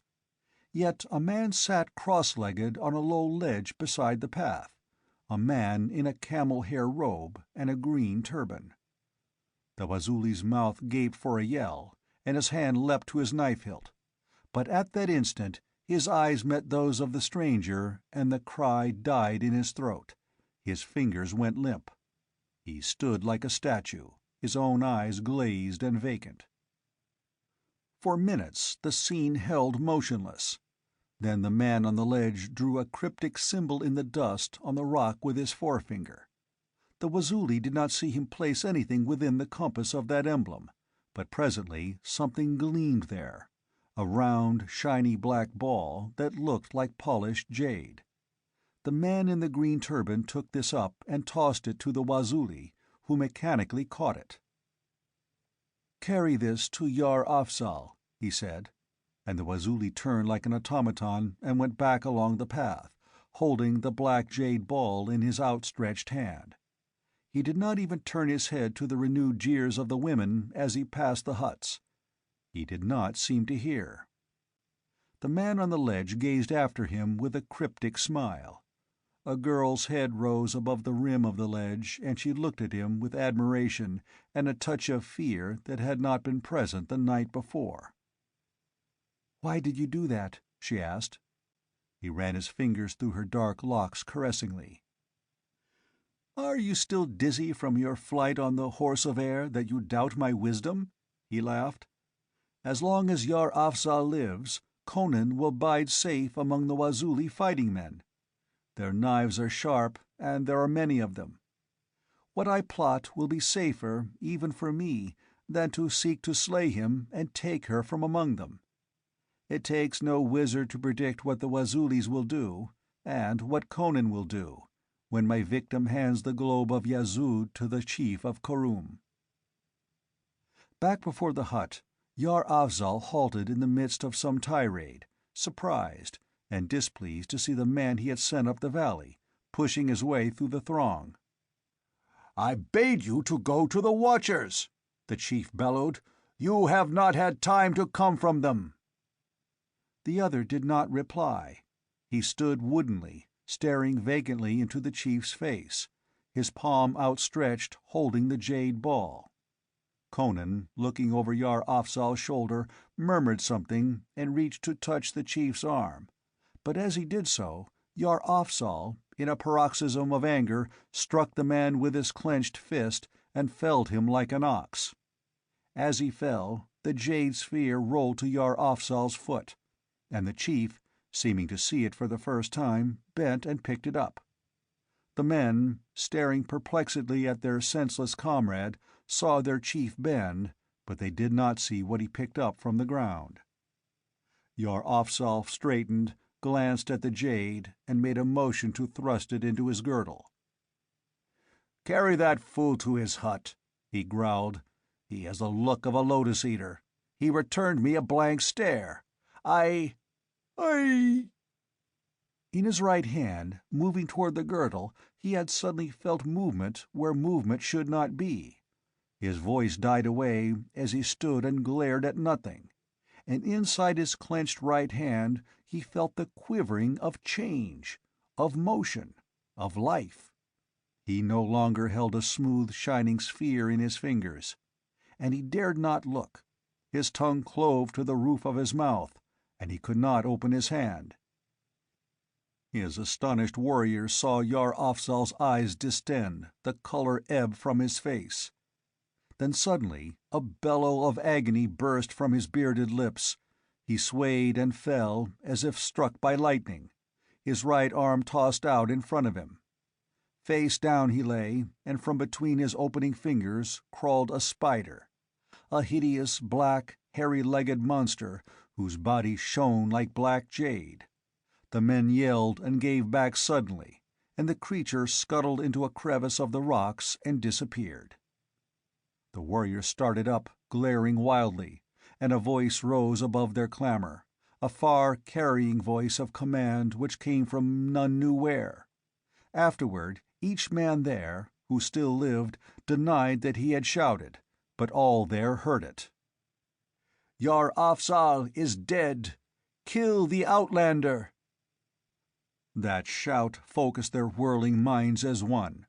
Doubt, bewilderment, and fear vanished in the uproaring surge of the bloodlust.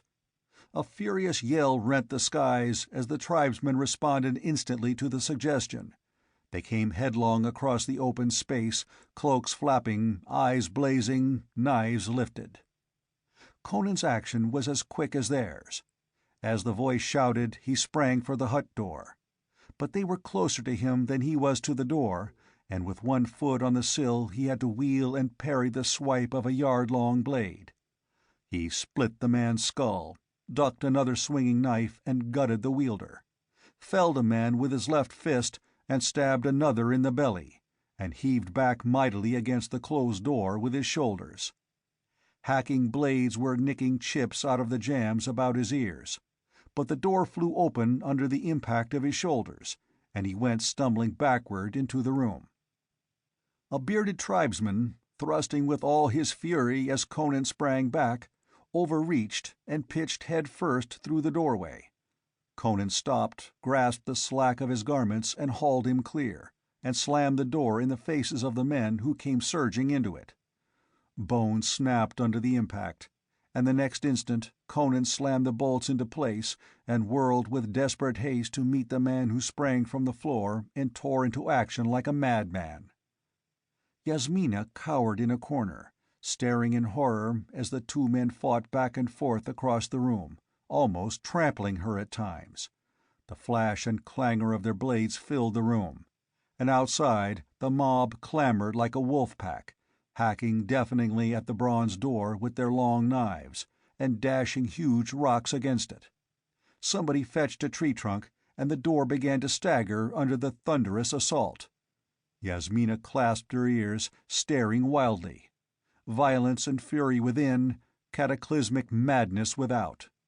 The stallion in his stall neighed and reared, thundering with his heels against the walls.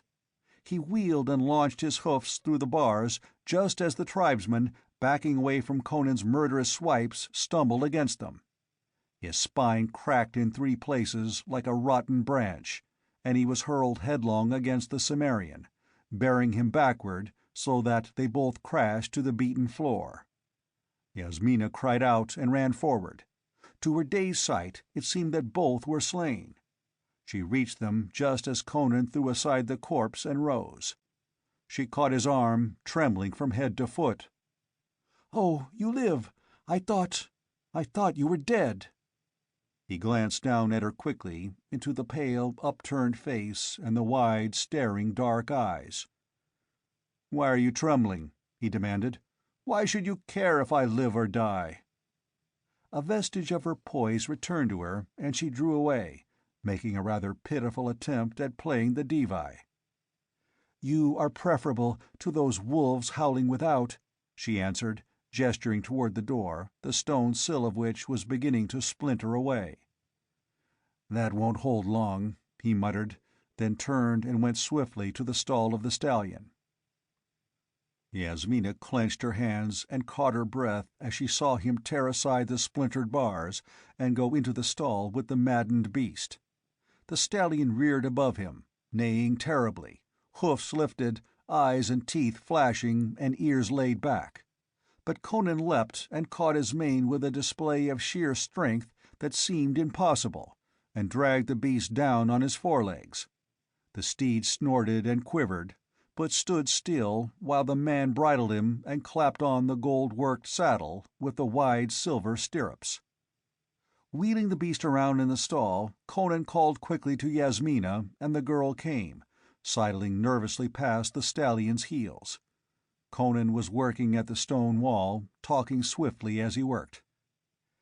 "A secret door in the wall here, that not even the Wazuli know about. Yar Afzal showed it to me once when he was drunk. It opens out into the mouth of the ravine behind the hut. Ha!"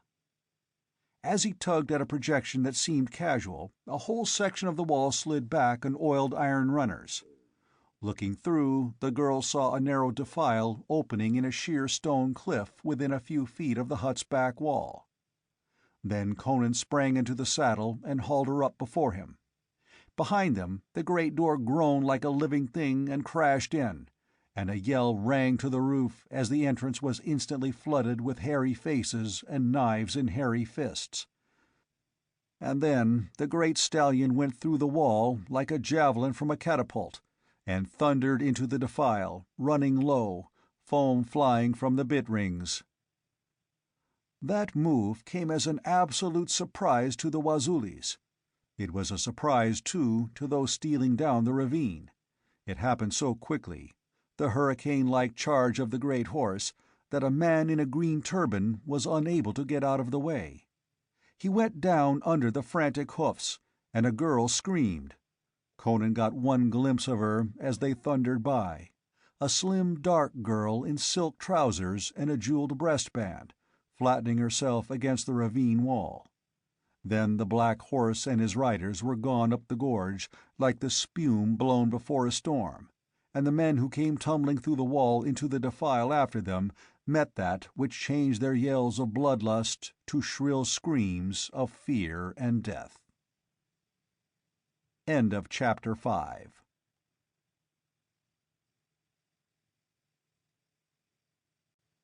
The People of the Black Circle.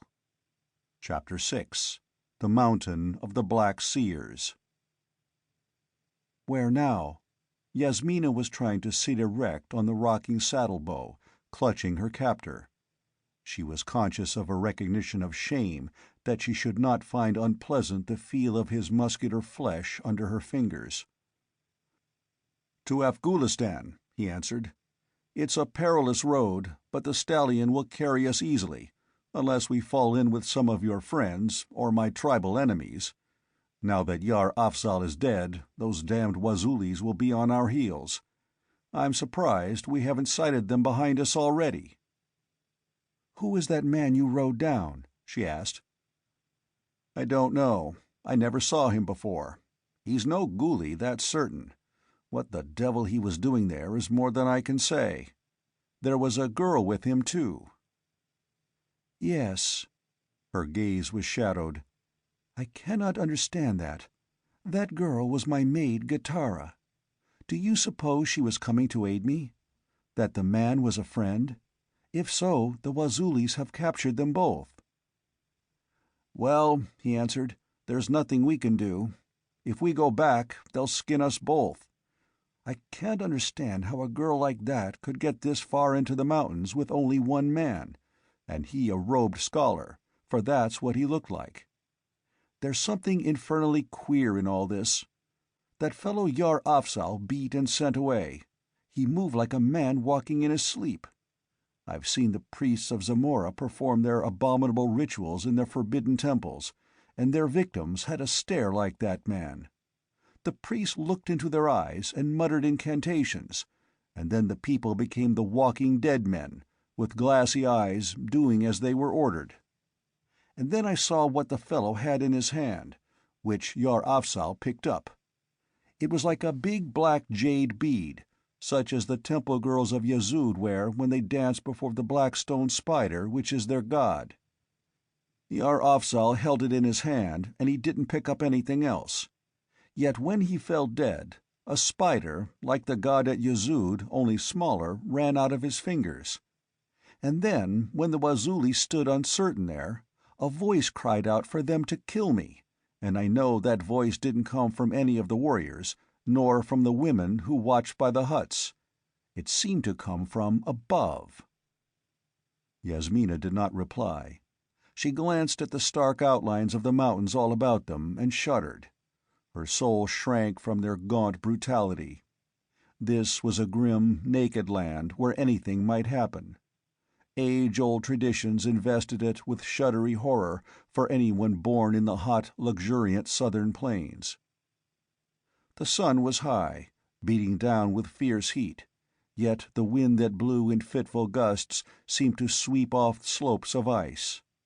Once she heard a strange rushing above them that was not the sweep of the wind, and from the way Conan looked up, she knew it was not a common sound to him either. She thought that a strip of the cold blue sky was momentarily blurred, as if some all but invisible object had swept between it and herself, but she could not be sure. Neither made any comment, but Conan loosened his knife in his scabbard.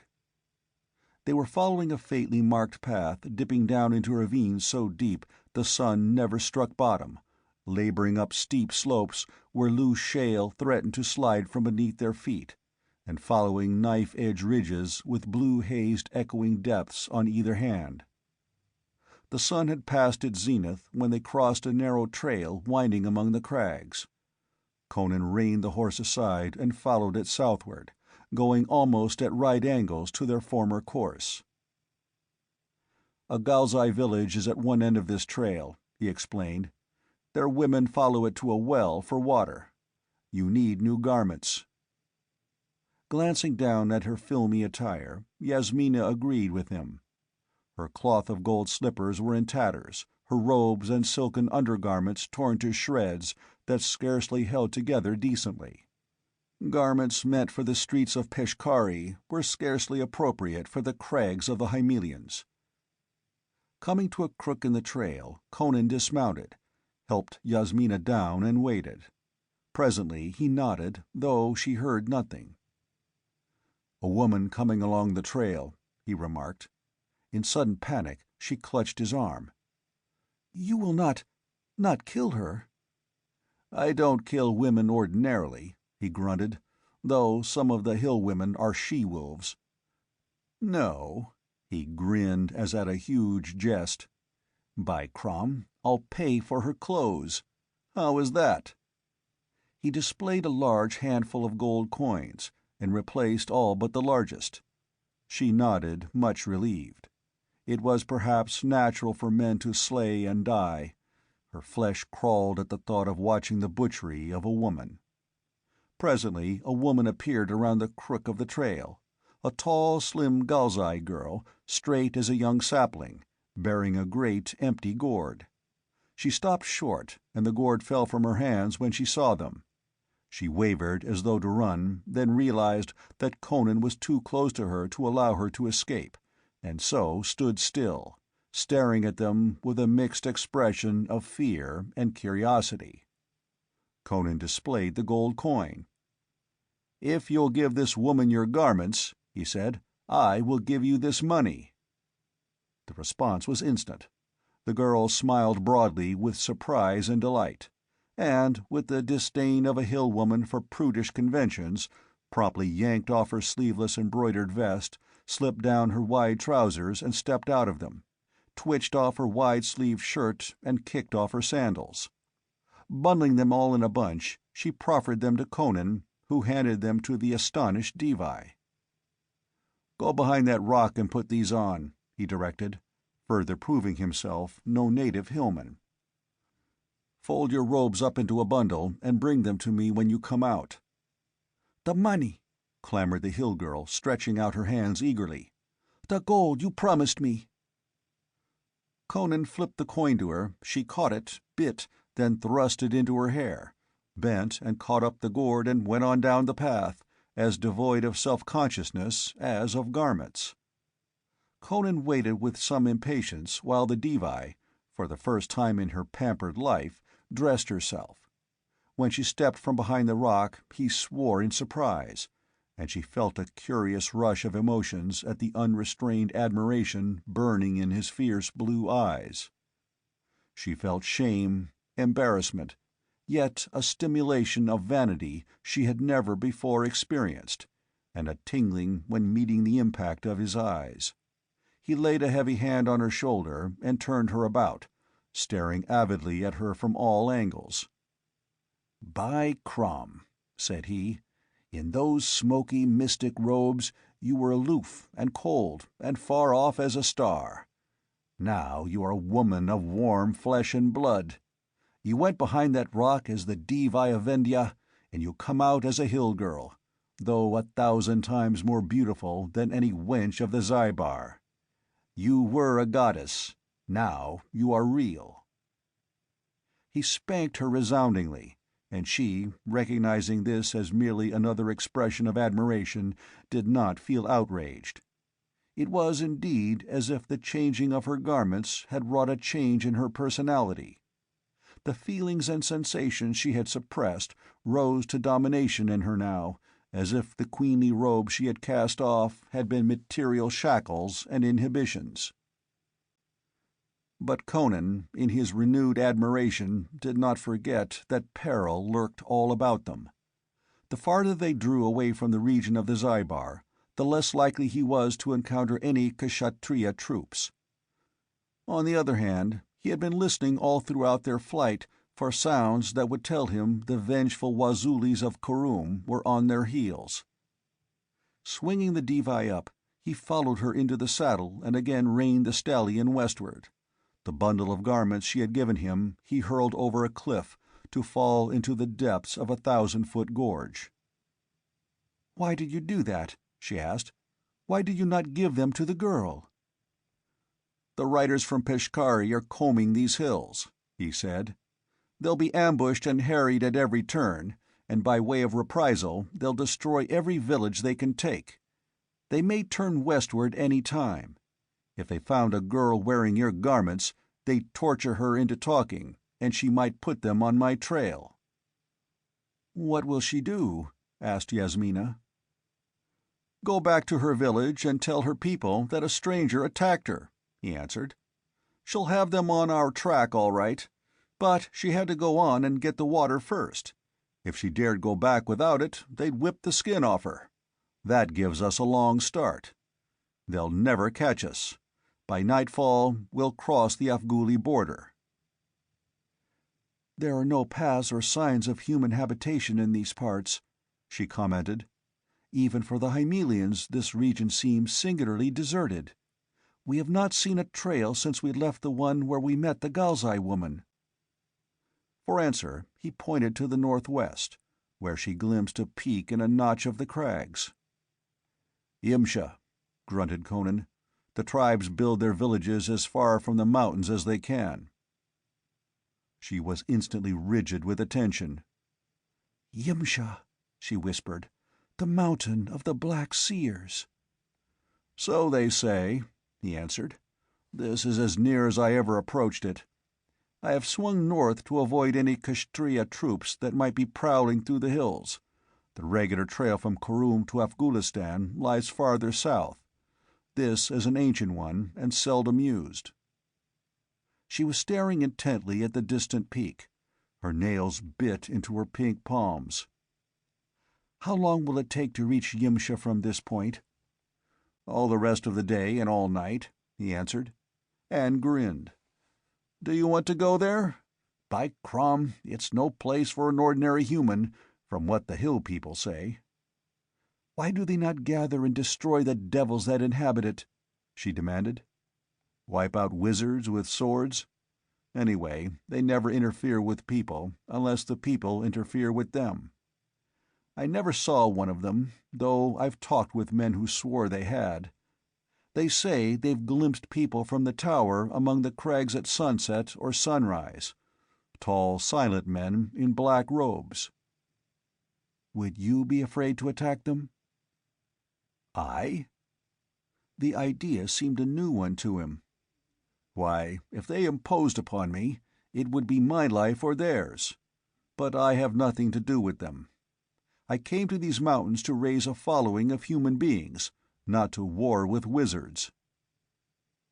Yasmina did not at once reply. She stared at the peak as at a human being, feeling all her anger and hatred stir in her bosom anew. And another feeling began to take dim shape. She had plotted to hurl against the masters of Yimsha, the man in whose arms she was now carried. Perhaps there was another way, besides the method she had planned to accomplish her purpose.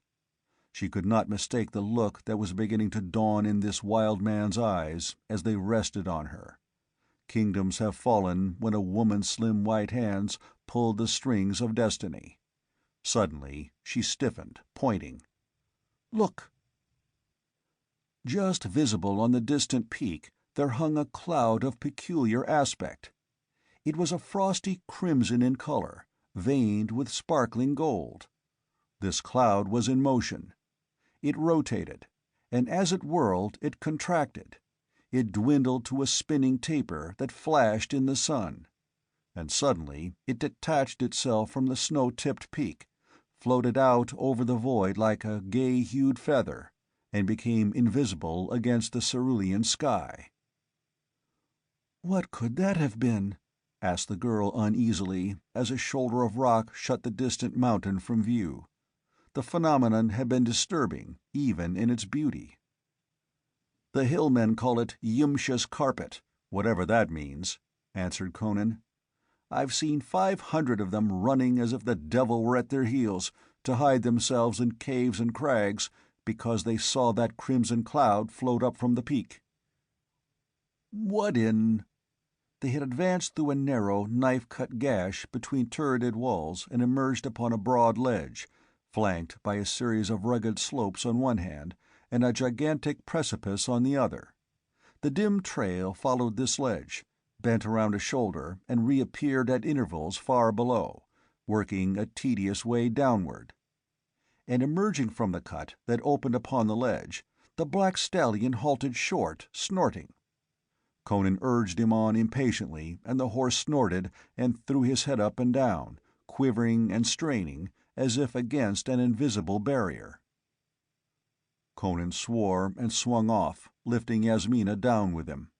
He went forward, with a hand thrown out before him as if expecting to encounter unseen resistance, but there was nothing to hinder him, though when he tried to lead the horse it neighed shrilly and jerked back. Then Yasmina cried out, and Conan wheeled, hand starting to knife-hilt. Neither of them had seen him come, but he stood there, with his arms folded, a man in a camel-hair robe and a green turban. Conan grunted with surprise to recognize the man the stallion had spurned in the ravine outside the Wazuli village. "Who the devil are you?" he demanded. The man did not answer. Conan noticed that his eyes were wide, fixed, and of a peculiar luminous quality, and those eyes held his like a magnet. Khemsa's sorcery was based on hypnotism, as is the case with most Eastern magic. The way has been prepared for the hypnotist for untold centuries of generations who have lived and died in the firm conviction of the reality and power of hypnotism, building up by mass thought and practice a colossal though intangible atmosphere against which the individual, steeped in the traditions of the land, finds himself helpless. But Conan was not a son of the East. Its traditions were meaningless to him. He was the product of an utter alien atmosphere. Hypnotism was not even a myth in Cimmeria. The heritage that prepared a native of the East for submission to the mesmerist was not his. He was aware of what Khemsa was trying to do to him, but he felt the impact of the man's uncanny power only as a vague impulsion, a tugging and pulling that he could shake off as a man shakes spider-webs from his garments. Aware of hostility and black magic, he ripped out his long knife and lunged, as quick on his feet as a mountain lion. But hypnotism was not all of Khemsa's magic. Yasmina, watching, did not see by what roguery of movement or illusion the man in the green turban avoided the terrible disemboweling thrust. But the keen blade whickered between side and lifted arm, and to Yasmina it seemed that Khemsa merely brushed his open palm lightly against Conan's bull neck, but the Cimmerian went down like a slain ox. Yet Conan was not dead. Breaking his fall with his left hand, he slashed at Khemsa's legs even as he went down, and the Raksha avoided the scythe-like swipe only by a most unwizardly bound backward. Then Yasmina cried out sharply as she saw a woman she recognized as Gitara glide out from among the rocks and come up to the man. The greeting died in the Devi's throat as she saw the malevolence in the girl's beautiful face. Conan was rising slowly, shaken and dazed by the cruel craft of that blow, which, delivered with an art forgotten of men before Atlantis sank, would have broken like a rotten twig the neck of a lesser man. Khemsa gazed at him cautiously and a trifle uncertainly. The Raksha had learned the full flood of his own power when he faced at bay the knives of the maddened Wazulis in the ravine behind Kurum village. But the Cimmerian's resistance had perhaps shaken his new-found confidence a trifle. Sorcery thrives on success, not on failure. He stepped forward, lifting his hand, then halted as if frozen, head tilted back, eyes wide open, hand raised. In spite of himself, Conan followed his gaze, and so did the women, the girl cowering by the trembling stallion and the girl beside Khemsa. Down the mountain slopes, like a whirl of shining dust blown before the wind, a crimson conoid cloud came dancing. Khemsa's dark face turned ashen. His hand began to tremble, then sank to his side. The girl beside him, sensing the change in him, stared at him inquiringly. The crimson shape left the mountain slope and came down in a long, arching sweep. It struck the ledge between Conan and Khemsa, and the Raksha gave back with a stifled cry. He backed away, pushing the girl Gitara back with groping, fending hands. The crimson cloud balanced like a spinning top for an instant, whirling in a dazzling sheen on its point. Then, without warning, it was gone, vanished as a bubble vanishes when burst. There on the ledge stood 4 men.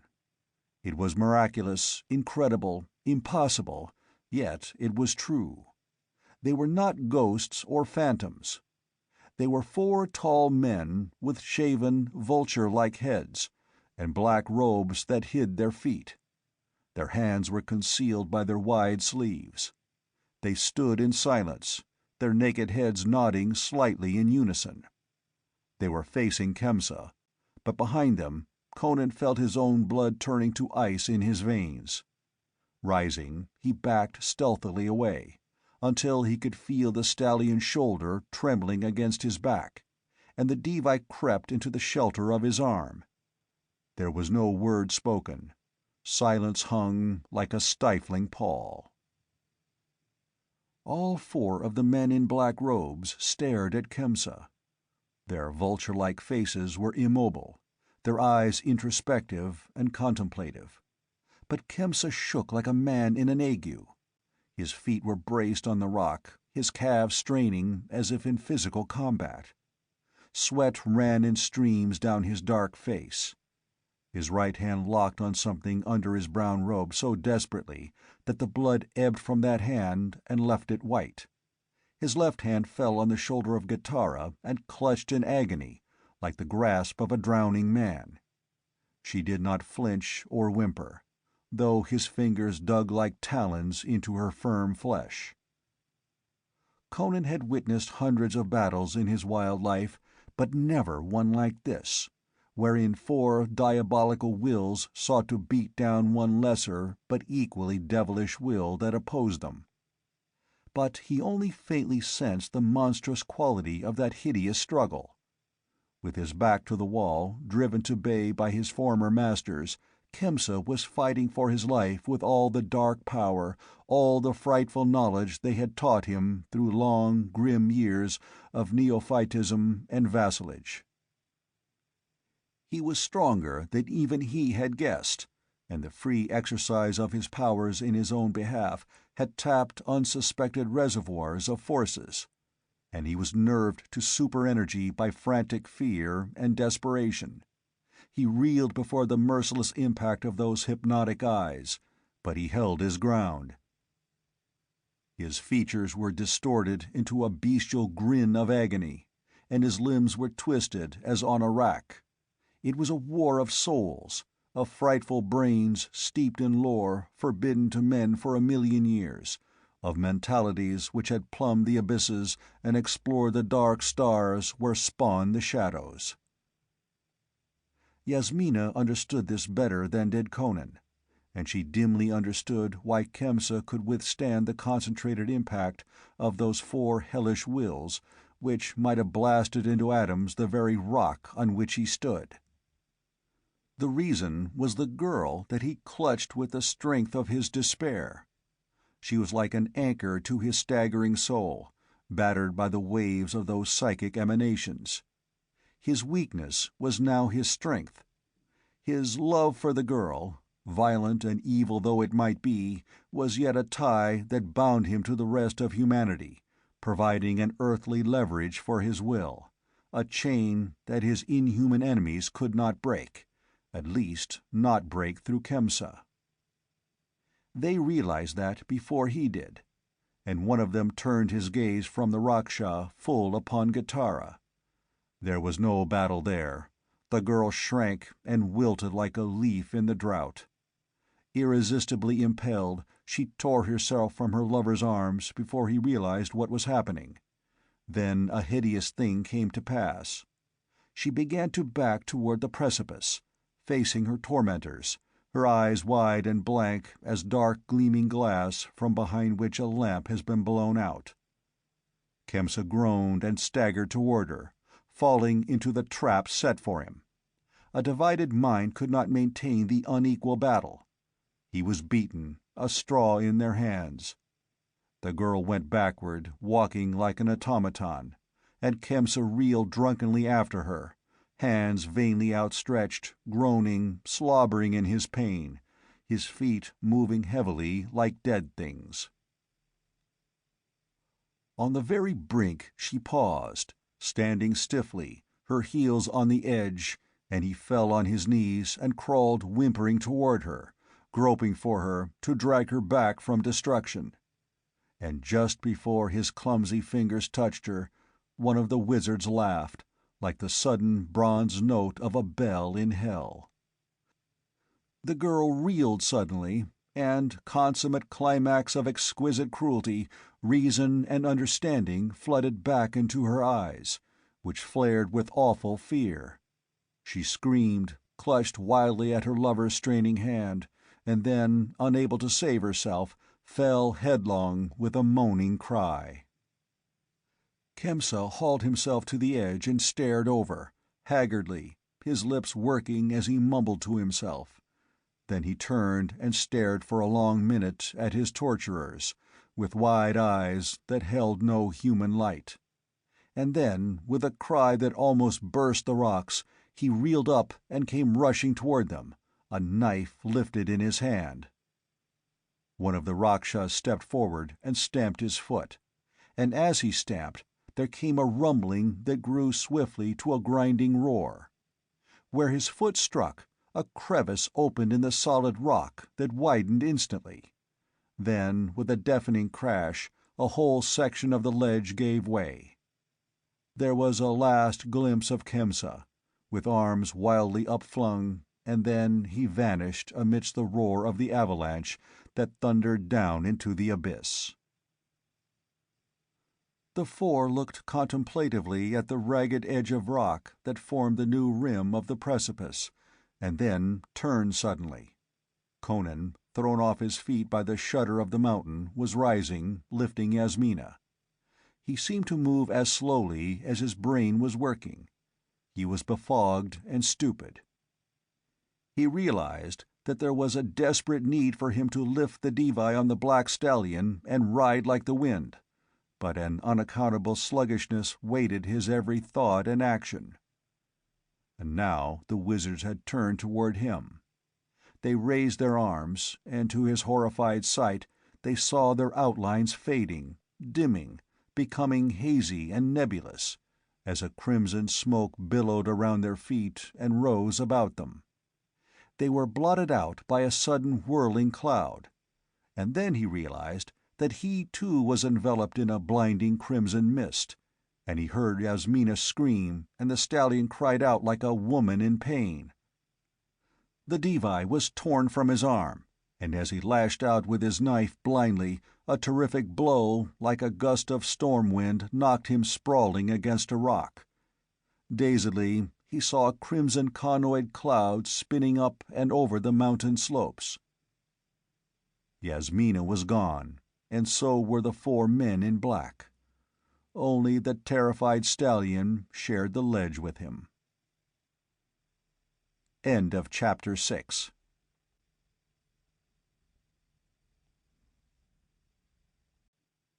The People of the Black Circle. Chapter 7. On to Yimsha. As mists vanish before a strong wind, the cobwebs vanished from Conan's brain. With a searing curse, he leapt into the saddle, and the stallion reared neighing beneath him. He glared up the slopes, hesitated, and then turned down the trail in the direction he had been going when halted by Khemsa's trickery. But now he did not ride at a measured gait. He shook loose the reins, and the stallion went like a thunderbolt, as if frantic to lose hysteria in violent physical exertion. Across the ledge and around the crag and down the narrow trail threading the great steep, they plunged at breakneck speed. The path followed a fold of rock, winding interminably down from tier to tier of striated escarpment, and once, far below, Conan got a glimpse of the ruin that had fallen, a mighty pile of broken stone and boulders at the foot of a gigantic cliff. The valley floor was still far below him when he reached a long and lofty ridge that led out from the slope like a natural causeway. Out upon this he rode, with an almost sheer drop on either hand. He could trace ahead of him the trail and made a great horseshoe back into the riverbed at his left hand. He cursed the necessity of traversing those miles, but it was the only way. To try to descend to the lower lap of the trail here would be to attempt the impossible. Only a bird could get to the riverbed with a whole neck. So he urged on the wearying stallion until a clink of hoofs reached his ears, welling up from below. Pulling up short and reining to the lip of the cliff, he stared down into the dry riverbed that wound along the foot of the ridge. Along that gorge rode a motley throng, bearded men on half-wild horses, 500 strong, bristling with weapons. And Conan shouted suddenly, leaning over the edge of the cliff 300 feet above them. At his shout they reined back, and 500 bearded faces were tilted up towards him. A deep, clamorous roar filled the canyon. Conan did not waste words. "I was riding for gore," he roared. "I had not hoped to meet you dogs on the trail. Follow me as fast as your nags can push. I'm going to Yimsha, and—" "Traitor!" The howl was like a dash of ice water in his face. "What?" He glared down at them, jolted speechless. He saw wild eyes blazing up at him, faces contorted with fury, fists brandishing blades. "Traitor!" they roared back wholeheartedly. "Where are the 7 chiefs held captive in Peshkari?" "Why, in the governor's prison, I suppose," he answered. A bloodthirsty yell from 100 throats answered him, with such a waving of weapons and a clamor that he could not understand what they were saying. He beat down the din with a bull-like roar and bellowed, "What devil's play is this? Let one of you speak, so I can understand what you mean." A gaunt old chief elected himself to this position, shook his tulwar at Conan as a preamble, and shouted accusingly, "You would not let us go raiding Peshkari to rescue our brothers!" "No, you fools!" roared the exasperated Cimmerian. "Even if you'd breached the wall, which is unlikely, they'd have hanged the prisoners before you could reach them." "And you went alone to traffic with the governor!" yelled the Afghuli, working himself into a frothing frenzy. "Well?" "Where are the 7 chiefs?" howled the old chief, making his tulwar into a glimmering wheel of steel about his head. "Where are they? Dead!" "What?" Conan nearly fell off his horse in his surprise. "Aye, dead!" 500 bloodthirsty voices assured him. The old chief brandished his arms and got the floor again. "They were not hanged!" he screeched. "A Wazuli in another cell saw them die. The governor sent a wizard to slay them by craft."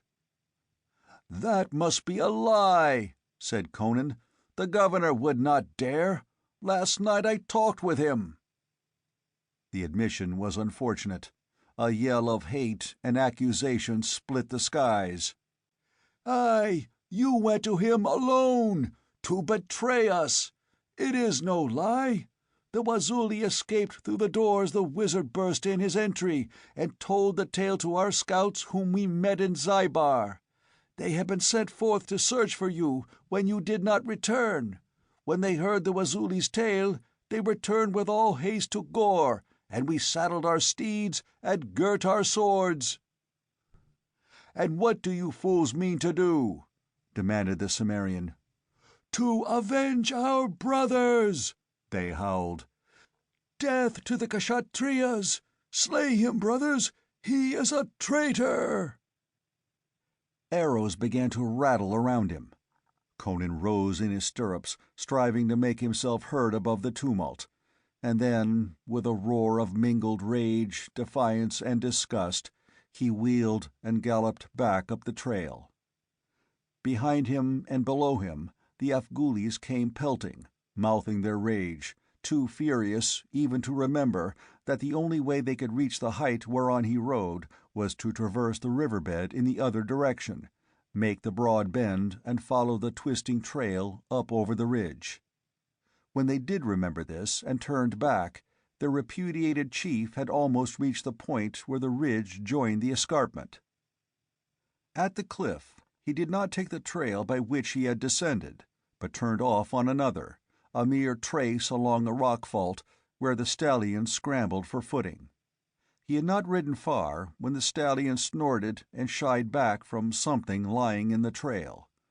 Conan stared down on the travesty of a man, a broken, shredded, bloody heap that gibbered and gnashed splintered teeth. Impelled by some obscure reason, Conan dismounted and stood looking down at the ghastly shape, knowing that he was a witness of a thing miraculous and opposed to nature. The Raksha lifted his gory head, and his strange eyes, glazed with agony and approaching death, rested on Conan with recognition. "Where are they?" It was a racking croak, not even remotely resembling a human voice. "Gone back to their damnable castle on Yimsha," grunted Conan. "They took the Devi with them." "I will go," muttered the man. "I will follow them. They killed Gitara. I will kill them. The acolytes, the four of the Black Circle, the Master himself.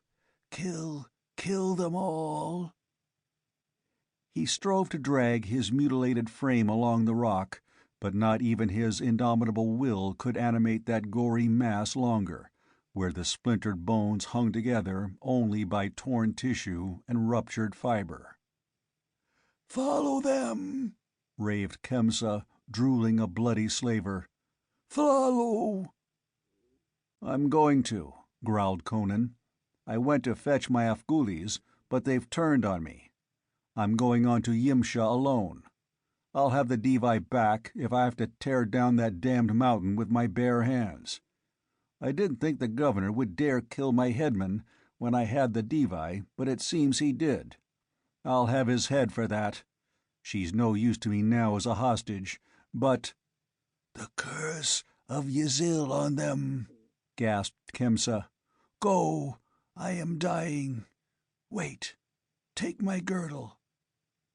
He tried to fumble with a mangled hand at his tatters, and Conan, understanding what he sought to convey, bent and drew from about his gory waist a girdle of curious aspect. "Follow the golden vein through the abyss," muttered Khemsa. "Wear the girdle.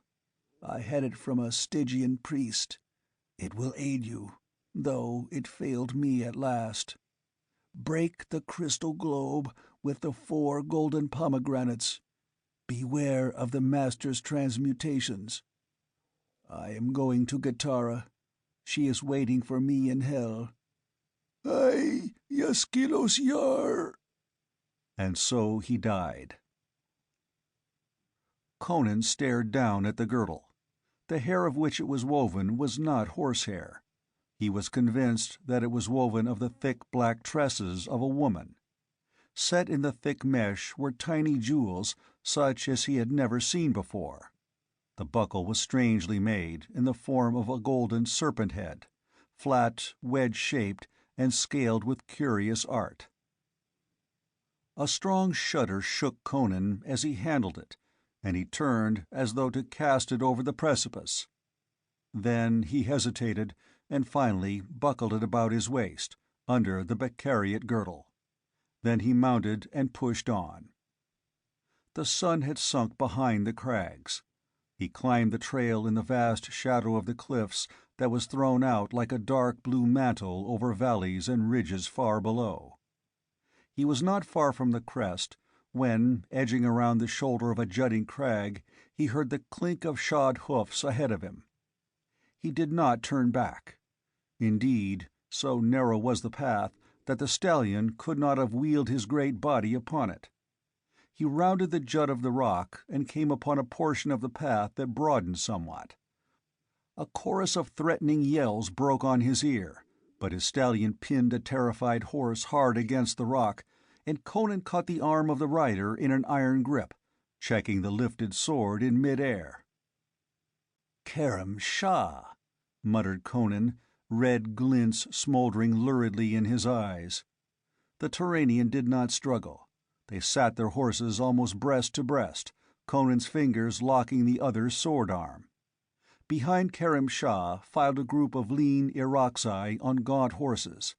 They glared like wolves, fingering bows and knives, but rendered uncertain because of the narrowness of the path and the perilous proximity of the abyss that yawned beneath them. "Where is the Devi?" demanded Khemsa. "What's it to you, you Hyrcanian spy?" snarled Conan. "I know you have her," answered Khemsa. "I was on my way northward with some tribesmen when we were ambushed by enemies in Shalazah Pass. Many of my men were slain, and the rest of us harried through the hills like jackals. When we had beaten off our pursuers, we turned westward, toward Amir Jehun Pass, and this morning we came upon a Wazuli wandering through the hills. He was quite mad, but I learned much from his incoherent gibberings before he died. I learned that he was the sole survivor of a band which followed a chief of the Afghulis and a captive Kshatriya woman into a gorge behind Kurum village. He babbled much of a man in a green turban whom the Afghuli rode down, but who, when attacked by the Wazulis who pursued, smote them with a nameless doom that wiped them out as a gust of wind-driven fire wipes out a cluster of locusts. How that one man escaped, I do not know, nor did he. But I knew from his maunderings that Conan of Gore had been in Kurum with his royal captive. And as we made our way through the hills, we overtook a naked Galzai girl bearing a gourd of water, who told us a tale of having been stripped and ravished by a giant foreigner in the garb of an Afghuli chief, who, she said, gave her garments to a Vendhian woman who accompanied him. She said you rode westward." Khemsa did not consider it necessary to explain that he had been on his way to keep his rendezvous with the expected troops from Secunderam when he found his way barred by hostile tribesmen. The road to Gura Shah Valley through the Shalazah Pass was longer than the road that wound through Amir Jehun Pass, but the latter traversed part of the Afghuli country which Karim Shah had been anxious to avoid until he came with an army. Barred from the Shalazah road, however, he had turned to the forbidden route, until news that Conan had not yet reached Afghulistan with his captive had caused him to turn southward and push on recklessly in the hope of overtaking the Cimmerian in the hills. "So you had better tell me where the Devi is," suggested Khemsa. "We outnumber you." "Let one of your dogs knock a shaft, and I'll throw you over the cliff," Conan promised. "It wouldn't do you any good to kill me, anyhow. 500 Afghulis are on my trail, and if they find you've cheated them, they'll flay you alive. Anyway, I haven't got the Devi. She's in the hands of the Black Seers of Yimsha." "Tarim," swore Khemsa softly, shaken out of his poise for the first time. "Khemsa's dead," grunted Conan. "His master sent him to hell on a landslide. And now get out of my way. I'd be glad to kill you if I had the time, but I'm on my way to Yimsha." "I'll go with you," said the Turanian abruptly. Conan laughed at him. "Do you think I'd trust you, you Hyrcanian dog?" "I don't ask you to," returned Khemsa. "We both want the Devi. You know my reason. King Yezdegerd desires to add her kingdom to his empire, and herself in his seraglio. And I knew you in the days when you were a hetman of the Cossack steppes, so I know your ambition is wholesale plunder. You want to loot Vendhya, and to twist out a huge ransom for Yasmina.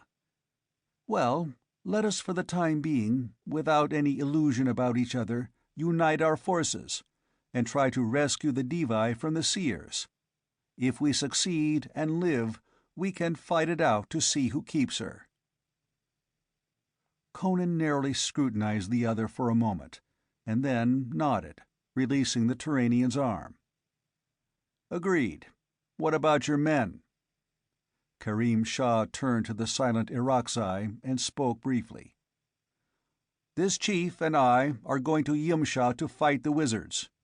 Will you go with us, or stay here to be flayed by the Afghulis who are following this man?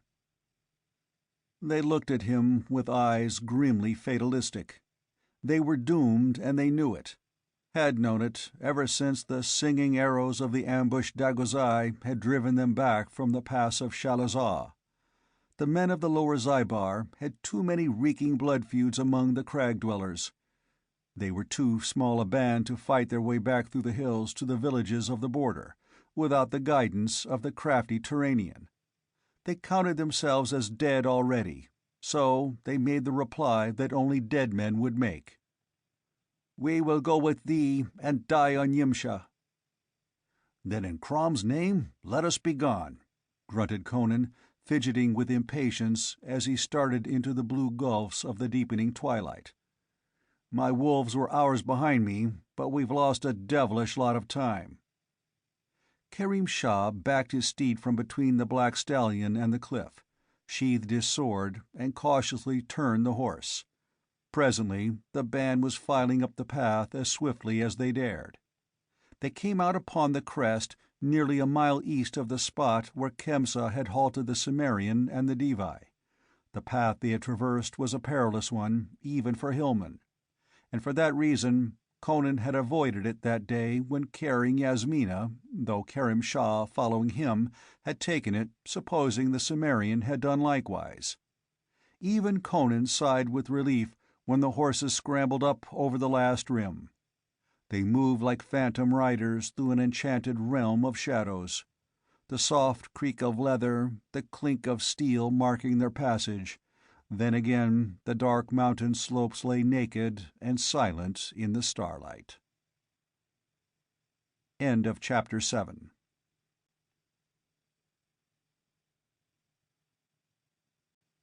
The People of the Black Circle.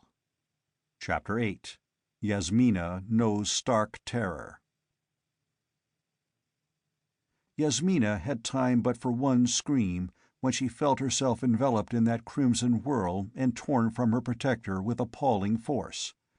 She screamed once, and then she had no breath to scream.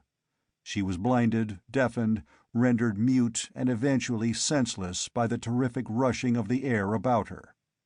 There was a dazed consciousness of dizzy height and numbing speed, a confused impression of natural sensations gone mad, and then vertigo and oblivion. A vestige of these sensations clung to her as she recovered consciousness, so she cried out and clutched wildly as though to stay a headlong and involuntary flight. Her fingers closed on soft fabric, and a relieving sense of stability pervaded her. She took cognizance of her surroundings. She was lying on a dais covered with black velvet. This dais stood in a great, dim room whose walls were hung with dusky tapestries across which crawled dragons reproduced with repellent realism. Floating shadows merely hinted at the lofty ceiling, and gloom that lent itself to illusion lurked in the corners. There seemed to be neither windows nor doors in the walls, or else they were concealed by the nighted tapestries. Where the dim light came from, Yasmina could not determine. The great room was a realm of mysteries, or shadows, and shadowy shapes in which she could not have sworn to observe movement, yet which invaded her mind with a dim and formless terror. But her gaze fixed itself on a tangible object. On another smaller dais of jet, a few feet away, a man sat cross-legged, gazing contemplatively at her. His long black velvet robe, embroidered with gold thread, fell loosely about him, masking his figure. His hands were folded in his sleeves. There was a velvet cap upon his head. His face was calm, placid, not unhandsome, his eyes lambent and slightly oblique. He did not move a muscle as he sat regarding her, nor did his expression alter when he saw she was conscious. Yasmina felt fear crawl like a trickle of ice water down her supple spine. She lifted herself on her elbows and stared apprehensively at the stranger. "Who are you?" she demanded. Her voice sounded brittle and inadequate. "I am the Master of Yimsha." The tone was rich and resonant, like the mellow tones of a temple bell. "Why did you bring me here?" she demanded. "You were not seeking me?" "If you are one of the Black Seers, yes," she answered recklessly, believing that he could read her thoughts anyway. He laughed softly, and chills crawled up and down her spine again. "You would turn the wild children of the hills against the Seers of Yimsha." He smiled. "I have read it in your mind, Princess. Your weak, human mind, filled with petty dreams of hate and revenge." "You slew my brother!" A rising tide of anger was vying with her fear. Her hands were clenched, her lithe body rigid. "Why did you persecute him? He never harmed you. The priests say the seers are above meddling in human affairs. Why did you destroy the king of Vendhya?" "How can an ordinary human understand the motives of a seer?" returned the Master calmly. "My acolytes in the temples of Turan, who are the priests behind the priests of Tarim, urged me to bestir myself in behalf of Yezdigerd. For reasons of my own, I complied. How can I explain my mystic reasons to your puny intellect? You could not understand." "I understand this, that my brother died." Tears of grief and rage shook in her voice. She rose upon her knees and stared at him with wide, blazing eyes, as supple and dangerous in that moment as a she-panther. "As Yezdigerd desired," agreed the Master calmly. "For a while it was my whim to further his ambitions." "Is Yezdigerd your vassal?" Yasmina tried to keep the timbre of her voice unaltered. She had felt her knee pressing something hard and symmetrical under a fold of velvet.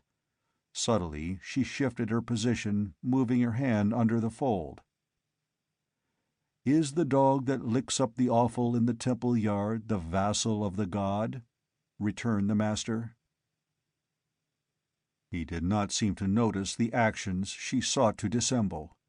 Concealed by the velvet, her fingers closed on what she knew was the golden hilt of a dagger. She bent her head to hide the light of triumph in her eyes. "I am weary of Yezdigerd," said the Master. "I have turned to other amusements. Ha!" With a fierce cry, Yasmina sprang like a jungle cat, stabbing murderously. Then she stumbled and slid to the floor, where she cowered, staring up at the man on the dais. He had not moved. His cryptic smile was unchanged. Tremblingly, she lifted her hand and stared at it with dilated eyes. There was no dagger in her fingers. They grasped a stalk of golden lotus, the crushed blossoms drooping on the bruised stem. She dropped it as if it had been a viper, and scrambled away from the proximity of her tormentor. She returned to her own dais, because that was at least more dignified for a queen than groveling on the floor at the feet of a sorcerer, and eyed him apprehensively, expecting reprisals. But the Master made no move. "All substance is one to him who holds the key of the cosmos," he said cryptically. "To an adept, nothing is immutable.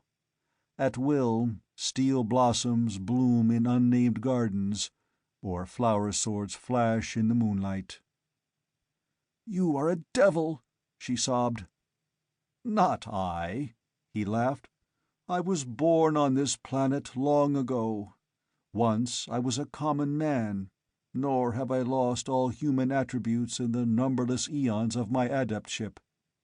A human steeped in the dark arts is greater than a devil. I am of human origin, but I rule demons. You have seen the Lords of the Black Circle.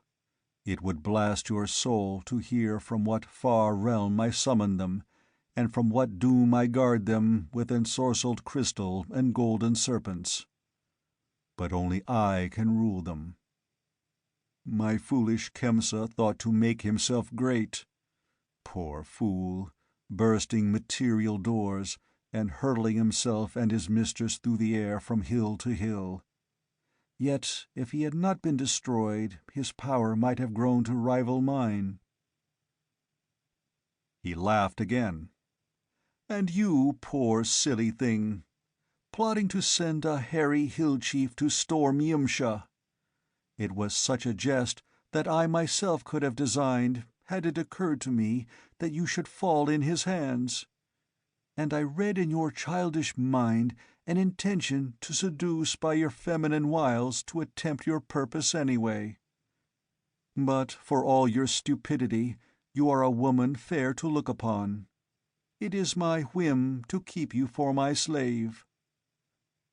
The daughter of 1,000 proud emperors gasped with shame and fury at the word. "You dare not!" His mocking laughter cut her like a whip across her naked shoulders. "The king dares not trample a worm in the road? Little fool, do you not realize that your royal pride is no more than a straw blown on the wind? I, who have known the kisses of the queens of hell?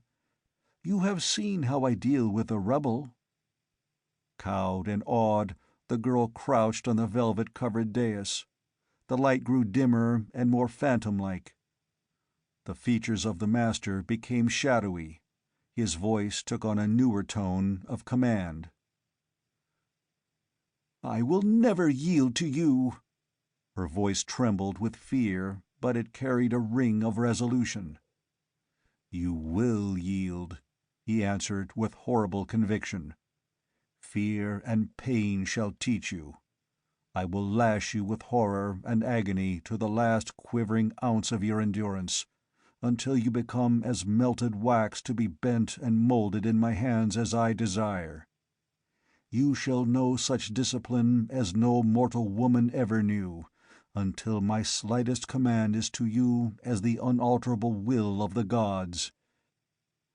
And first, to humble your pride, you shall travel back through the lost ages and view all the shapes that have been you. Ai ye la cosa."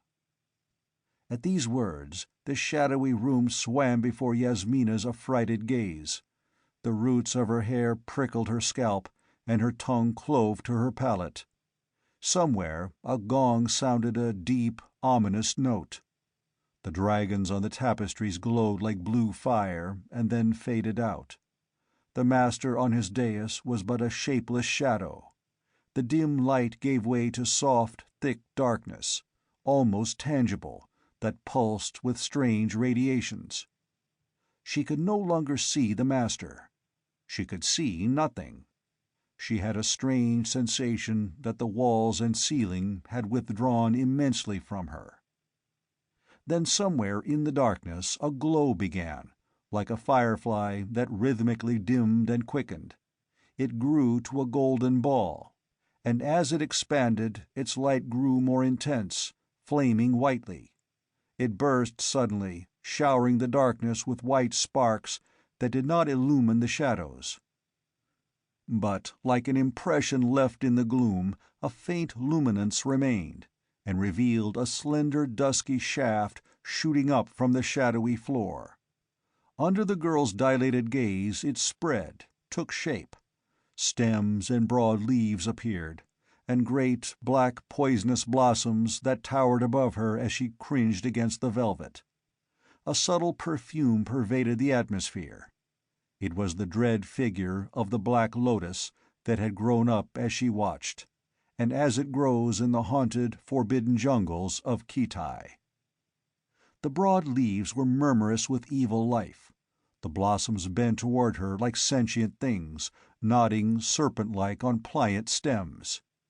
Etched against soft, impenetrable darkness it loomed over her, gigantic, blackly visible in some mad way. Her brain reeled with the drugging scent, and she sought to crawl from the dais. Then she clung to it as it seemed to be pitching at an impossible slant. She cried out with terror and clung to the velvet, but she felt her fingers ruthlessly torn away. There was a sensation as of all sanity and stability crumbling and vanishing.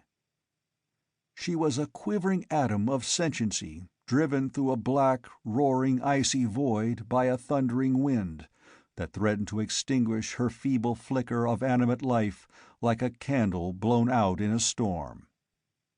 Then there came a period of blind impulse and movement, and when the atom that was she mingled and merged with myriad other atoms of spawning life in the yeasty morass of existence, molded by formative forces until she emerged again a conscious individual, whirling down an endless spiral of lives. In a mist of terror, she relived all her former existences, recognized and was again all the bodies that had carried her ego throughout the changing ages. She bruised her feet again over the long, weary road of life that stretched out behind her into the immemorial past. Back beyond the dimmest dawns of time, she crouched shuddering in primordial jungles, hunted by slavering beasts of prey. Skin-clad, she waded thigh-deep in rice swamps, battling with squawking waterfowl for the precious grains. She labored with the oxen to drag the pointed stick through the stubborn soil, and she crouched endlessly over looms in peasant huts. She saw walled cities burst into flame, and fled screaming before the slayers. She reeled naked and bleeding over burning sands, dragged at the slaver's stirrup, and she knew the grip of hot, fierce hands on her writhing flesh, and the shame and agony of brutal lust. She screamed under the bite of the lash, and moaned on the rack. Mad with terror, she fought against the hands that forced her head inexorably down on the bloody block. She knew the agonies of childbirth, and the bitterness of love betrayed. She suffered all the woes and wrongs and brutalities that man has inflicted on woman throughout the eons, and she endured all the spite and malice of women for woman. And like the flick of a fiery whip, throughout was the consciousness she retained of her devyship. She was all the women she had ever been, yet in her knowing she was Yasmina. This consciousness was not lost in the throes of reincarnation. At one and the same time, she was a naked slave-wench groveling under the whip, and the proud Devi of Vendhya. And she suffered not only as the slave-girl suffered, but as Yasmina, to whose pride the whip was like a white-hot brand. Life merged into life in flying chaos, each with its own burden of woe and shame and agony, until she dimly heard her own voice screaming unbearably, like one long-drawn cry of suffering echoing down the ages. Then she awakened on the velvet-covered dais in the mystic room. In a ghostly grey light, she saw again the dais and the cryptic-robed figure seated upon it. The hooded head was bent, the high shoulders faintly etched against the uncertain dimness. She could make out no details clearly, but the hood, where the velvet cap had been, stirred a formless uneasiness in her. As she stared, there stole over her a nameless fear that froze her tongue to her palate, a feeling that it was not the master who sat so silently on that black dais. Then the figure moved and rose upright, towering above her. It stooped over her, and the long arms in their wide black sleeves bent about her. She fought against them in speechless fright, surprised by their lean hardness. The hooded head bent down toward her averted face, and she screamed and screamed again in poignant fear and loathing. Bony arms gripped her lithe body, and from that hood looked forth a countenance of death and decay, features like rotting parchment on a moldering skull. She screamed again, and then, as those champing, grinning jaws bent toward her lips, she lost consciousness. End of Chapter 8.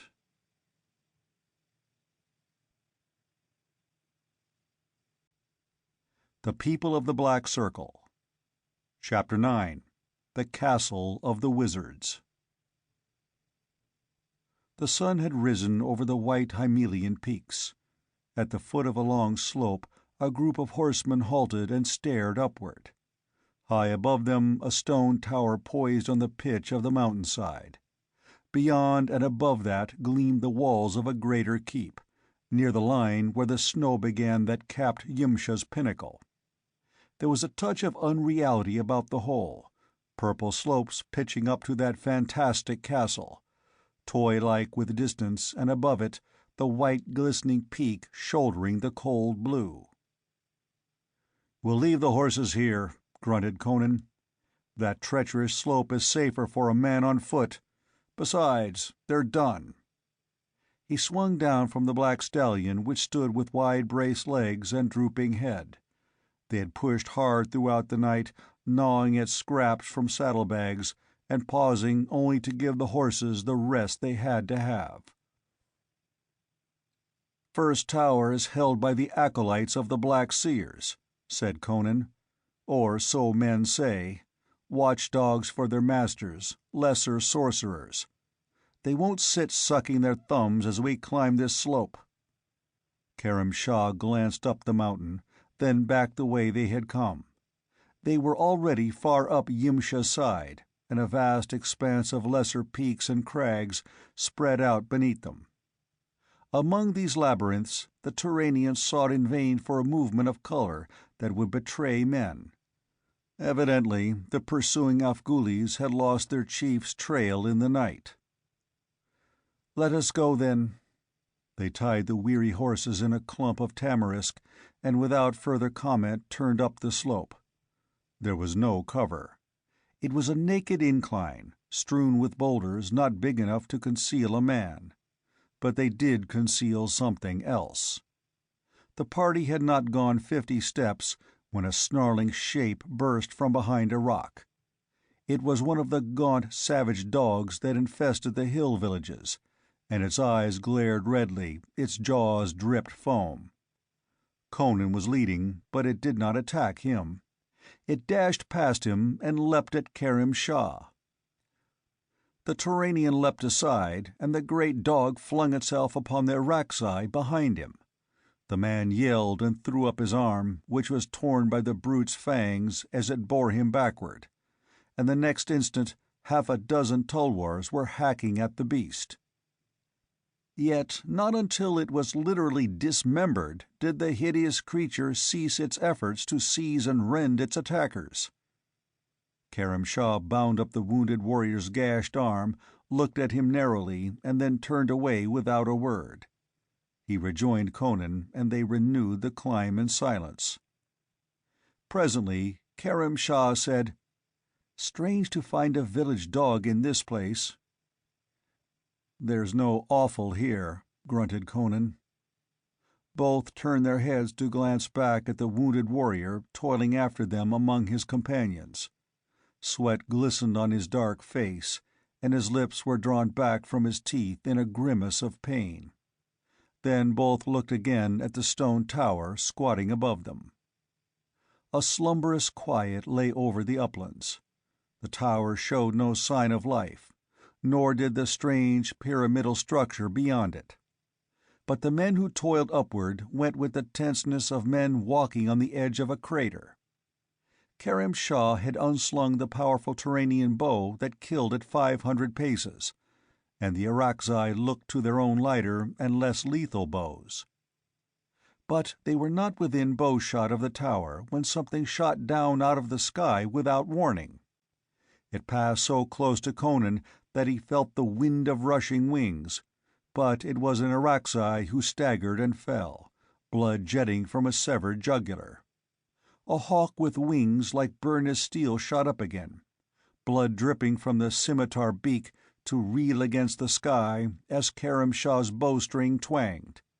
It dropped like a plummet, but no man saw where it struck the earth.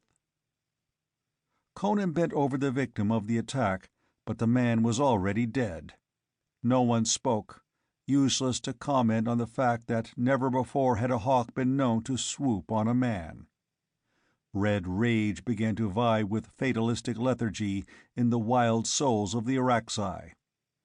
Hairy fingers knocked arrows, and men glared vengefully at the tower whose very silence mocked them. But the next attack came swiftly. They all saw it, a white puffball of smoke that tumbled over the tower rim and came drifting and rolling down the slope toward them. Others followed it. They seemed harmless, mere woolly globes of cloudy foam, but Conan stepped aside to avoid contact with the first. Behind him, one of the Araxi reached out and thrust his sword into the unstable mass. Instantly, a sharp report shook the mountainside. There was a burst of blinding flame, and then the puffball had vanished, and the too curious warrior remained only a heap of charred and blackened bones. The crisped hand still gripped the ivory sword hilt, but the blade was gone, melted and destroyed by that awful heat. Yet men standing almost within reach of the victim had not suffered except to be dazzled and half blinded by the sudden flare. "Steel touches it off," grunted Conan. "Look out, here they come." The slope above them was almost covered by the billowing spheres. Karim Shah bent his bow and sent a shaft into the mass, and those touched by the arrow burst like bubbles in spurting flame. His men followed his example, and for the next few minutes it was as if a thunderstorm raged on the mountain slope, with bolts of lightning striking and bursting in showers of flame. When the barrage ceased, only a few arrows were left in the quivers of the archers.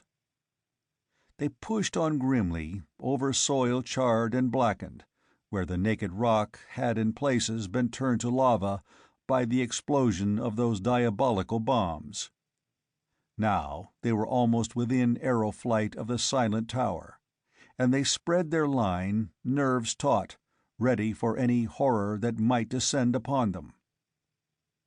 On the tower appeared a single figure, lifting a 10-foot bronze horn. Its strident bellow roared out across the echoing slopes like the blare of trumpets on Judgment Day. And it began to be fearfully answered. The ground trembled under the feet of the invaders, and rumblings and grindings welled up from the subterranean depths. The Araxi screamed, reeling like drunken men on the shuddering slope, and Conan, eyes glaring, charged recklessly up the incline, knife in hand, straight at the door that showed in the tower wall. Above him the great horn roared and bellowed in brutish mockery. And then Karim Shah drew a shaft to his ear and loosed. Only a Turanian could have made that shot. The bellowing of the horn ceased suddenly, and a high, thin scream shrilled in its place. The green-robed figure on the tower staggered, clutching at the long shaft which quivered in its bosom, and then pitched across the parapet. The great horn tumbled upon the battlement and hung precariously, and another robed figure rushed to seize it, shrieking in horror. Again the Turanian bow twanged, and again it was answered by a death howl. The second acolyte, in falling, struck the horn with his elbow and knocked it clattering over the parapet to shatter on the rocks far below. At such headlong speed had Conan covered the ground that before the clattering echoes of that fall had died away, he was hacking at the door. Warned by his savage instinct, he gave back suddenly as a tide of molten lead splashed down from above. But the next instant he was back again, attacking the panels with redoubled fury. He was galvanized by the fact that his enemies had resorted to earthly weapons. The sorcery of the acolytes was limited. Their necromantic resources might well be exhausted. Karim Shah was hurrying up the slope, his hillmen behind him in a straggling crescent. They loosed as they ran, their arrows splintering against the walls or arching over the parapet. The heavy teak portal gave way beneath the Cimmerian's assault, and he peered inside warily, expecting anything. He was looking into a circular chamber, from which a stair wound upward. On the opposite side of the chamber a door gaped open, revealing the outer slope, and the backs of half a dozen green-robed figures in full retreat. Conan yelled, took a step into the tower, and then native caution jerked him back, just as a great block of stone fell crashing to the floor where his foot had been an instant before. Shouting to his followers, he raced around the tower. The acolytes had evacuated their first line of defense. As Conan rounded the tower, he saw their green robes twinkling up the mountain ahead of him. He gave chase, panting with earnest bloodlust, and behind him Khemsa and the Irakzai came pelting, the latter yelling like wolves at the flight of their enemies, their fatalism momentarily submerged by temporary triumph. The tower stood on the lower edge of a narrow plateau, whose upward slant was barely perceptible. A few hundred yards away, this plateau ended abruptly in a chasm, which had been invisible farther down the mountain. Into this chasm the acolytes apparently leapt without checking their speed. Their pursuers saw the green robes flutter and disappear over the edge. A few moments later, they themselves were standing on the brink of the mighty moat that cut them off from the castle of the Black Seers. It was a sheer-walled ravine that extended in either direction as far as they could see, apparently girdling the mountain, some 400 yards in width and 500 feet deep. And in it, from rim to rim, a strange, translucent mist sparkled and shimmered. Looking down, Conan grunted. Far below him, moving across the glimmering floor, which shone like burnished silver, he saw the forms of the green-robed acolytes. Their outline was wavering and indistinct, like figures seen under deep water. They walked in single file, moving toward the opposite wall. Khemsa nocked an arrow and sent it singing downward. But when it struck the mist that filled the chasm, it seemed to lose momentum and direction, wandering widely from its course.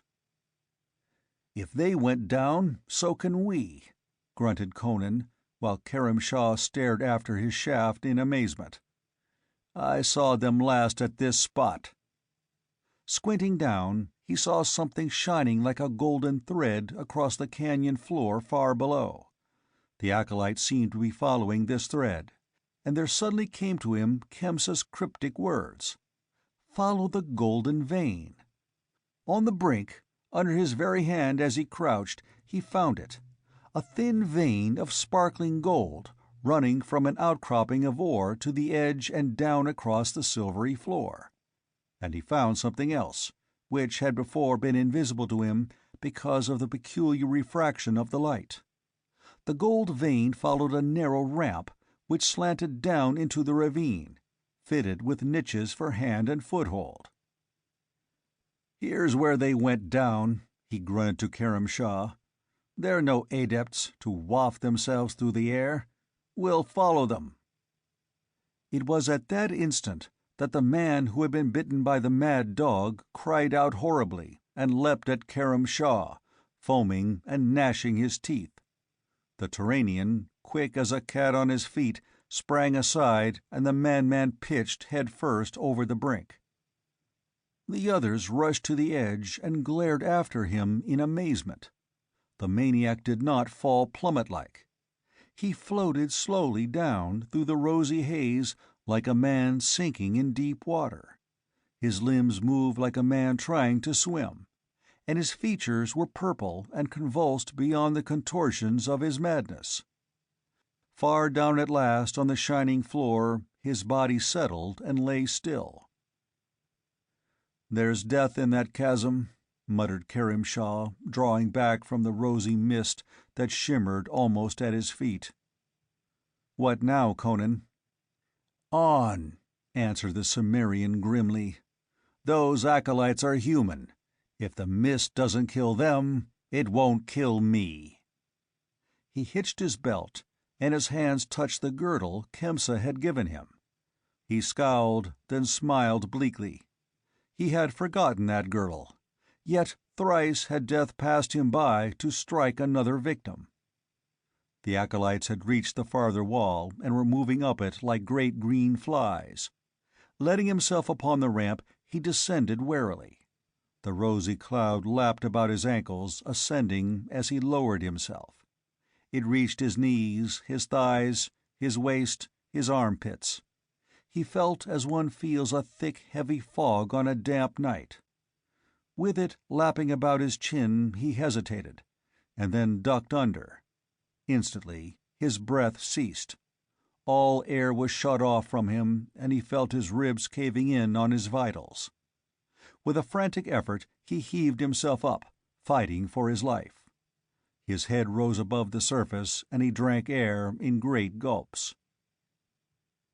Khemsa leaned down toward him, spoke to him, but Conan neither heard nor heeded. Stubbornly, his mind fixed on what the dying Khemsa had told him. The Cimmerian groped for the gold vein, and found that he had moved off it in his descent. Several series of handholds were niched in the ramp. Placing himself directly over the thread, he began climbing down once more. The rosy mist rose about him, engulfed him. Now his head was under, but he was still drinking pure air. Above him he saw his companions staring down at him, their features blurred by the haze that shimmered over his head. He gestured for them to follow, and went down swiftly, without waiting to see whether they complied or not. Khemsa sheathed his sword without comment and followed, and the Irakzai, more fearful of being left alone than of the terrors that might lurk below, scrambled after him. Each man clung to the golden thread as they saw the Cimmerian do. Down the slanting ramp they went to the ravine floor, and moved out across the shining level, treading the gold vein like rope-walkers. It was as if they walked along an invisible tunnel through which air circulated freely. They felt death pressing in on them above and on either hand, but it did not touch them. The vein crawled up a similar ramp on the other wall, up which the acolytes had disappeared, and up it they went with taut nerves, not knowing what might be waiting for them among the jutting spurs of rock that fanged the lip of the precipice. It was the green-robed acolytes who awaited them, with knives in their hands. Perhaps they had reached the limits to which they could retreat. Perhaps the Stygian girdle about Conan's waist could have told why their necromantic spells had proven so weak and so quickly exhausted. Perhaps it was the knowledge of death decreed for failure that sent them leaping from among the rocks, eyes glaring and knives glittering, resorting in their desperation to material weapons. There, among the rocky fangs on the precipice lip, was no war of wizard-craft. It was a whirl of blades, where real steel bit and real blood spurted, where sinewy arms dealt forthright blows that severed quivering flesh, and men went down to be trodden underfoot as the fight raged over them. One of the Irakzai bled to death among the rocks, but the acolytes were down, slashed and hacked asunder, or hurled over the edge to float sluggishly down to the silver floor that shone so far below. Then the conquerors shook blood and sweat from their eyes and looked at one another. Conan and Khemsa still stood upright, and 4 of the Irakzai. They stood among the rocky teeth that serrated the precipice brink, and from that spot a path wound up a gentle slope to a broad stair, consisting of half a dozen steps 100 feet across, cut out of a green, jade-like substance. They led up to a broad stage or roofless gallery of the same polished stone, and above it rose, tier upon tier, the castle of the Black Seers. It seemed to have been carved out of the sheer stone of the mountain. The architecture was faultless, but unadorned. The many casements were barred and masked with curtains within. There was no sign of life, friendly or hostile. They went up the path in silence, and warily as men treading the lair of a serpent.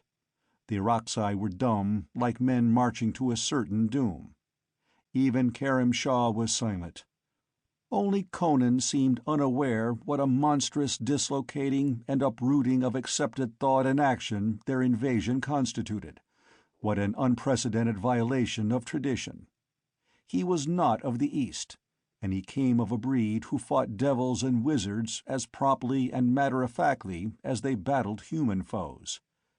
He strode up the shining stairs and across the wide green gallery straight toward the great golden-bound teak door that opened upon it. He cast but a single glance upward at the higher tiers of the great pyramidal structure towering above him. He reached a hand for the bronze prong that jutted like a handle from the door, then checked himself, grinning hardly. The handle was made in the shape of a serpent, head lifted on arched neck, and Conan had a suspicion that that metal head would come to grisly life under his hand. He struck it from the door with one blow, and its bronze clink on the glassy floor did not lessen his caution. He flipped it aside with his knife point and again turned to the door. Utter silence reigned over the towers. Far below them the mountain slopes fell away into a purple haze of distance. The sun glittered on snow-clad peaks on either hand. High above, a vulture hung like a black dot in the cold blue of the sky. But for it, the men before the gold-bound door were the only evidence of life, tiny figures on a green jade gallery poised on the dizzy height, with that fantastic pile of stone towering above them. A sharp wind off the snow slashed them, whipping their tatters about. Conan's long knife splintering through the teak panels roused the startled echoes. Again and again he struck, hewing through polished wood and metal bands alike. Through the sundered ruins he glared into the interior, alert and suspicious as a wolf. He saw a broad chamber, the polished stone walls untapestried, the mosaic floor uncarpeted. Square, polished ebon stools and a stone dais formed the only furnishings. The room was empty of human life. Another door showed in the opposite wall. "Leave a man on guard outside," grunted Conan. "I'm going in." Khemsa designated a warrior for that duty, and the man fell back toward the middle of the gallery, bow in hand. Conan strode into the castle, followed by the Turanian and the 3 remaining Araxi. The one outside spat, grumbled in his beard, and started suddenly as a low, mocking laugh reached his ears. He lifted his head and saw on the tier above him a tall, black-robed figure, naked head nodding slightly as he stared down. His whole attitude suggested mockery and malignity. Quick as a flash, the Araxi bent his bow and loosed, and the arrow streaked upward to strike full in the black-robed breast. The mocking smile did not alter. The seer plucked out the missile and threw it back at the bowman, not as a weapon is hurled, but with a contemptuous gesture. The Araxi dodged, instinctively throwing up his arm. His fingers closed on the revolving shaft. Then he shrieked. In his hand the wooden shaft suddenly writhed. Its rigid outline became pliant, melting in his grasp. He tried to throw it from him, but it was too late. He held a living serpent in his naked hand, and already it had coiled about his wrist and its wicked wedge-shaped head darted at his muscular arm. He screamed again, and his eyes became distended, his features purple. He went to his knees, shaken by an awful convulsion, and then lay still. The men inside had wheeled at his first cry. Conan took a swift stride toward the open doorway, and then halted short, baffled. To the men behind him it seemed that he strained against empty air. But though he could see nothing, there was a slick, smooth, hard surface under his hands, and he knew that a sheet of crystal had been let down in the doorway. Through it he saw the Araxi lying motionless on the glassy gallery, an ordinary arrow sticking in his arm. Conan lifted his knife and smote, and the watchers were dumbfounded to see his blow checked apparently in mid-air, with the loud clang of steel that meets an unyielding substance. He wasted no more effort. He knew that not even the legendary tulwar of Amir Korum could shatter that invisible curtain. In a few words, he explained the matter to Kerim Shah, and the Turanian shrugged his shoulders. "Well, if our exit is barred, we must find another. In the meanwhile, our way lies forward, does it not?" With a grunt, the Cimmerian turned and strode across the chamber to the opposite door, with a feeling of treading on the threshold of doom. As he lifted his knife to shatter the door, it swung silently open, as if of its own accord. He strode into the great hall, flanked with tall, glassy columns. 100 feet from the door began the broad, jade-green steps of a stair that tapered toward the top like the side of a pyramid. What lay beyond that stair he could not tell, but between him and its shimmering foot stood a curious altar of gleaming black jade. 4 great golden serpents twined their tails about this altar and reared their wedge-shaped heads in the air, facing the 4 quarters of the compass, like the enchanted guardians of a fabled treasure. But on the altar, between the arching necks, stood only a crystal globe filled with a cloudy, smoke-like substance, in which floated 4 golden pomegranates. The sight stirred some dim recollection in his mind. Then Conan heeded the altar no longer, for on the lower steps of the stair stood 4 black-robed figures. He had not seen them come. They were simply there, tall, gaunt, their vulture heads nodding in unison, their feet and hands hidden by their flowing garments.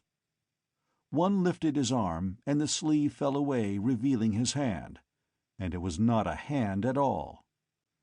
Conan halted in mid-stride, compelled against his will. He had encountered a force differing subtly from Khemsa's mesmerism, and he could not advance, though he felt it in his power to retreat if he wished. His companions had likewise halted, and they seemed even more helpless than he, unable to move in either direction.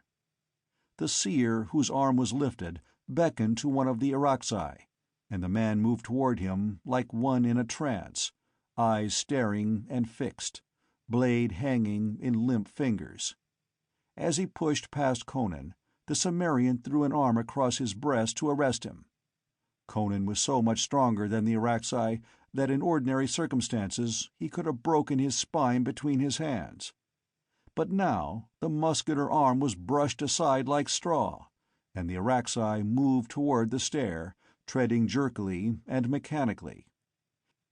He reached the steps and knelt stiffly, proffering his blade and bending his head. The seer took the sword. It flashed as he swung it up and down. The Irakzai's head tumbled from his shoulders and thudded heavily on the black marble floor. An arch of blood jetted from the severed arteries, and the body slumped over and lay with arms spread wide. Again a malformed hand lifted and beckoned, and another Irakzai stumbled stiffly to his doom. The ghastly drama was reenacted, and another headless form lay beside the first. As the third tribesman clumped his way past Conan to his death, the Cimmerian, his veins bulging in his temples with his efforts to break past the unseen barrier that held him, was suddenly aware of allied forces, unseen but waking into life about him. This realization came without warning, but so powerfully that he could not doubt his instinct. His left hand slid involuntarily under his Beccariot belt and closed on the Stygian girdle, and as he gripped it he felt new strength flood his numbed limbs. The will to live was a pulsing white-hot fire, matched by the intensity of his burning rage. The third Irakzai was a decapitated corpse, and the hideous finger was lifting again when Conan felt the bursting of the invisible barrier. A fierce, involuntary cry burst from his lips as he leapt with the explosive suddenness of pent-up ferocity. His left hand gripped the sorcerer's girdle as a drowning man grips a floating log, and the long knife was a sheen of light in his right.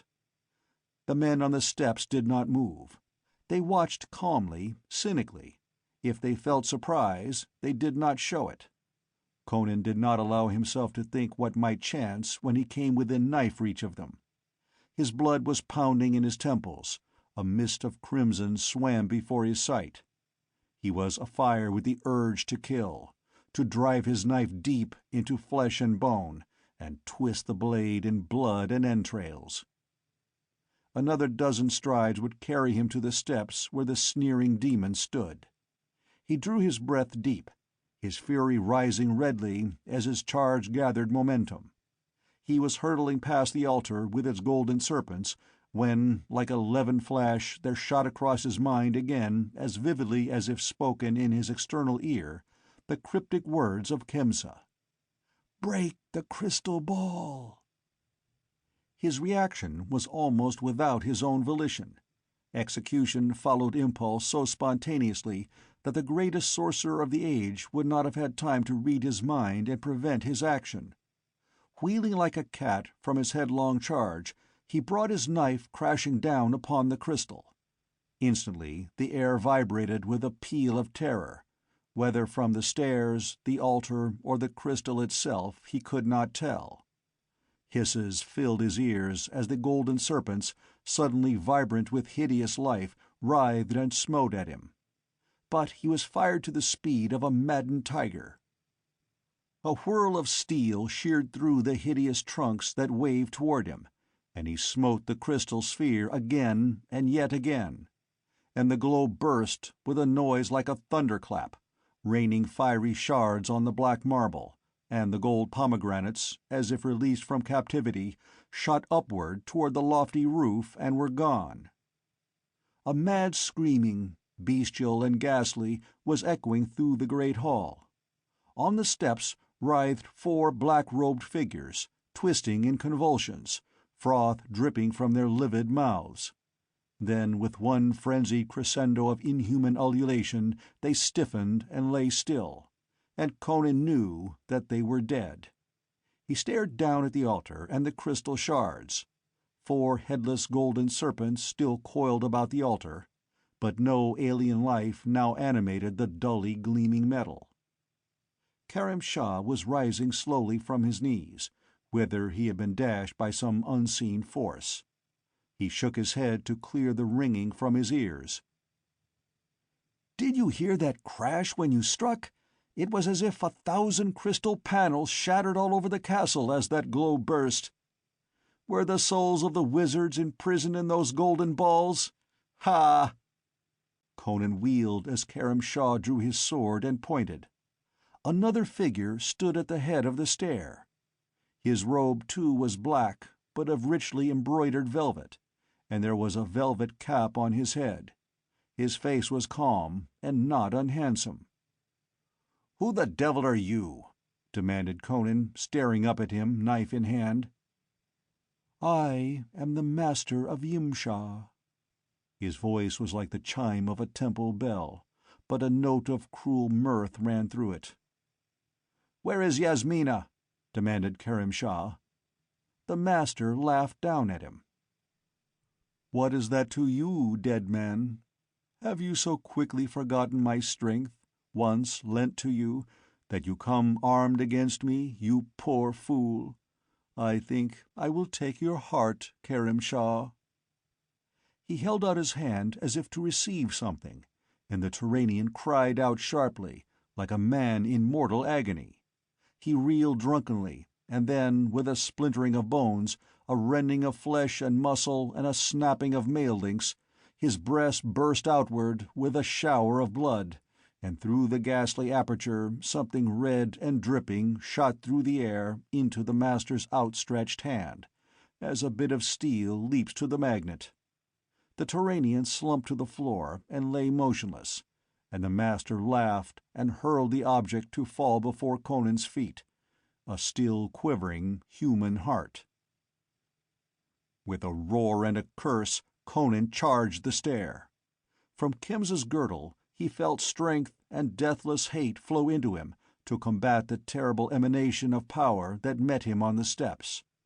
The air filled with a shimmering steely haze through which he plunged like a swimmer, head lowered, left arm bent about his face, knife gripped low in his right hand.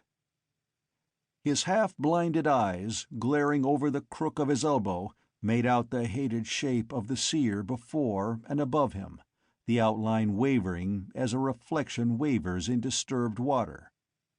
He was racked and torn by forces beyond his comprehension, but he felt a driving power outside and beyond his own lifting him inexorably upward and onward, despite the wizard's strength and his own agony. Now he had reached the head of the stairs, and the master's face floated in the steely haze before him, and a strange fear shadowed the inscrutable eyes. Conan waded through the mist as through a surf, and his knife lunged upward like a live thing. The keen point ripped the master's robe as he sprang back with a low cry. Then, before Conan's gaze, the wizard vanished, simply disappeared like a burst bubble, and something long and undulating darted up one of the smaller stairs that led up to the left and right from the landing. Conan charged after it, up the left-hand stair, uncertain as to just what he had seen whip up those steps, but in a berserk mood that drowned the nausea and horror whispering at the back of his consciousness.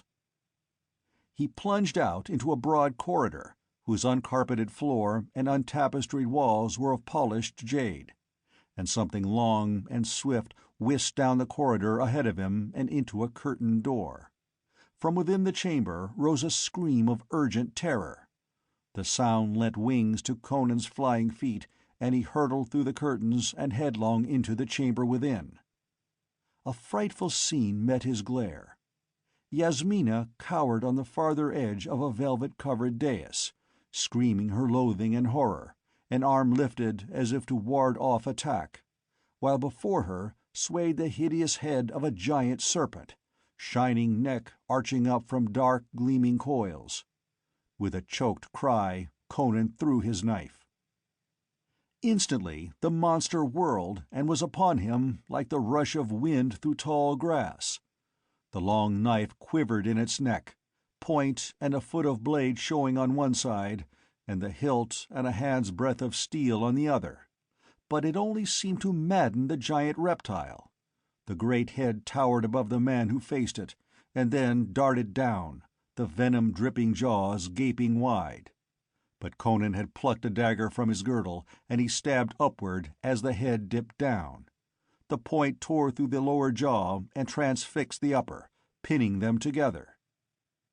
The next instant, the great trunk had looped itself about the Cimmerian, as the snake, unable to use its fangs, employed its remaining form of attack.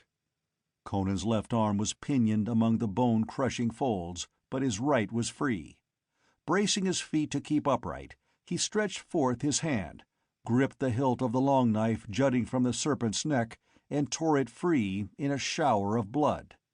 As if divining his purpose with more than bestial intelligence, the snake writhed and knotted, seeking to cast its loops about his right arm.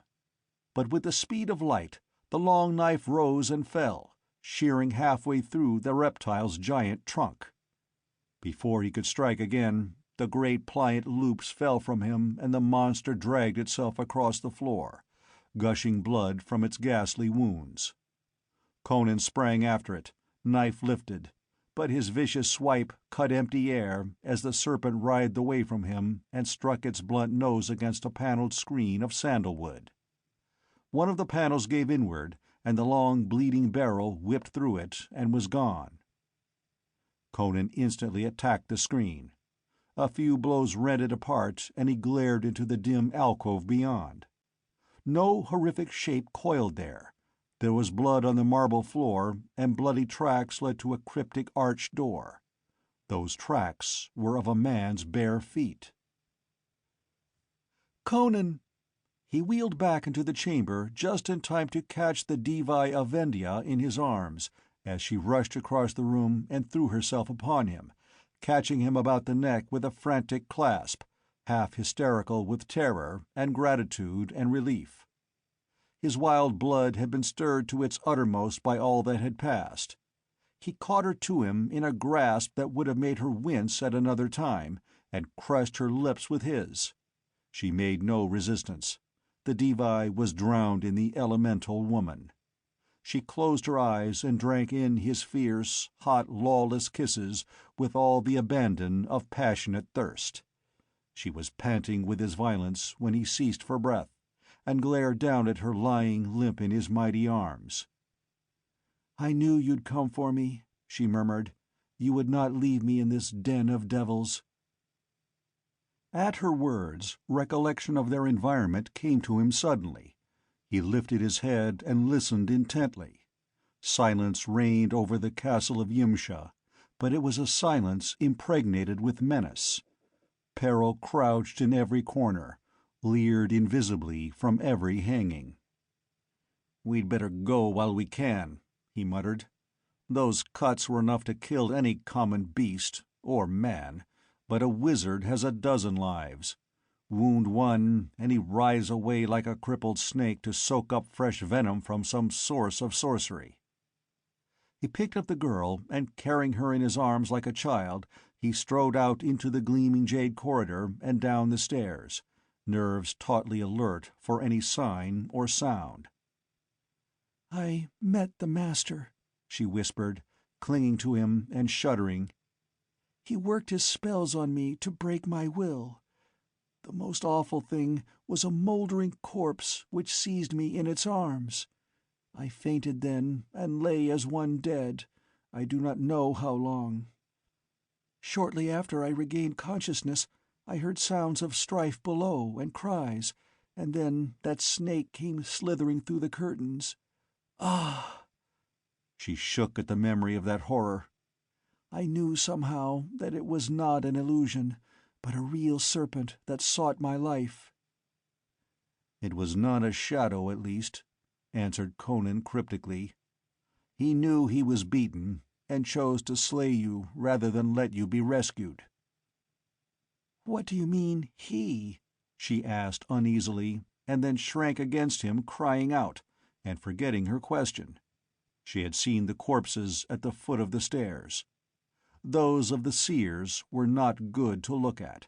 As they lay twisted and contorted, their hands and feet were exposed to view, and at the sight Yasmina went livid and hid her face against Conan's powerful shoulder. End of Chapter 9.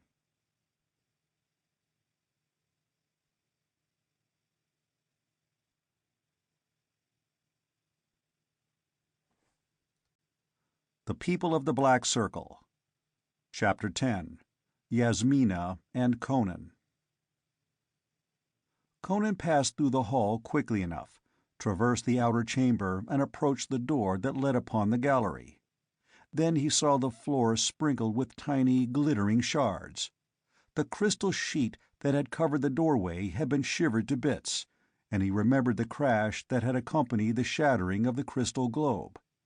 He believed that every piece of crystal in the castle had broken at that instant, and some dim instinct or memory of esoteric lore vaguely suggested the truth of the monstrous connection between the Lords of the Black Circle and the golden pomegranates. He felt the short hair bristle chilly at the back of his neck, and put the matter hastily out of his mind. He breathed a deep sigh of relief as he stepped out upon the green jade gallery. There was still the gorge to cross, but at least he could see the white peaks glistening in the sun, and the long slopes falling away into the distant blue hazes. The Araxi lay where he had fallen, an ugly blotch on the glassy smoothness. As Conan strode down the winding path, he was surprised to note the position of the sun. It had not yet passed its zenith, and yet it seemed to him that hours had passed since he plunged into the castle of the Black Seers.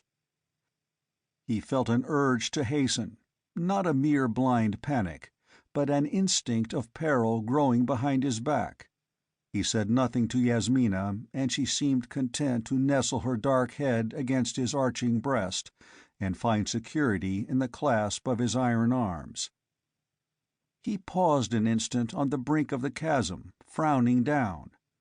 The haze which danced in the gorge was no longer rose-hued and sparkling.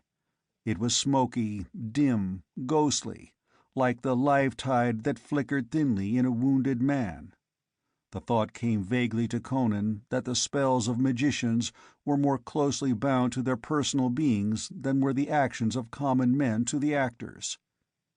But far below, the floor shone like tarnished silver, and the gold thread sparkled undimmed. Conan shifted Yasmina across his shoulder, where she lay docilely, and began the descent. Hurriedly he descended the ramp, and hurriedly he fled across the echoing floor. He had a conviction that they were racing with time, that their chances of survival depended upon crossing that gorge of horrors before the wounded master of the castle should regain enough power to loose some other doom upon them. When he toiled up the farther ramp and came out upon the crest, he breathed a gusty sigh of relief and stood Yasmina upon her feet. "You walk from here," he told her. "It's downhill all the way." She stole a glance at the gleaming pyramid across the chasm. It reared up against the snowy slope like the citadel of silence and immemorial evil. "Are you a magician, that you have conquered the Black Seers of Yimsha, Conan of Gore?" she asked, as they went down the path, with his heavy arm about her supple waist. "It was a girdle Khemsa gave me before he died," Conan answered. "Yes, I found him on the trail. It is a curious one, which I'll show you when I have time. Against some spells it was weak, but against others it was strong, and a good knife is always a hearty incantation." "But if the girdle aided you in conquering the Master," she argued, "why did it not aid Khemsa?" He shook his head. "Who knows? But Khemsa had been the Master's slave. Perhaps that weakened its magic. He had no hold on me as he had on Khemsa.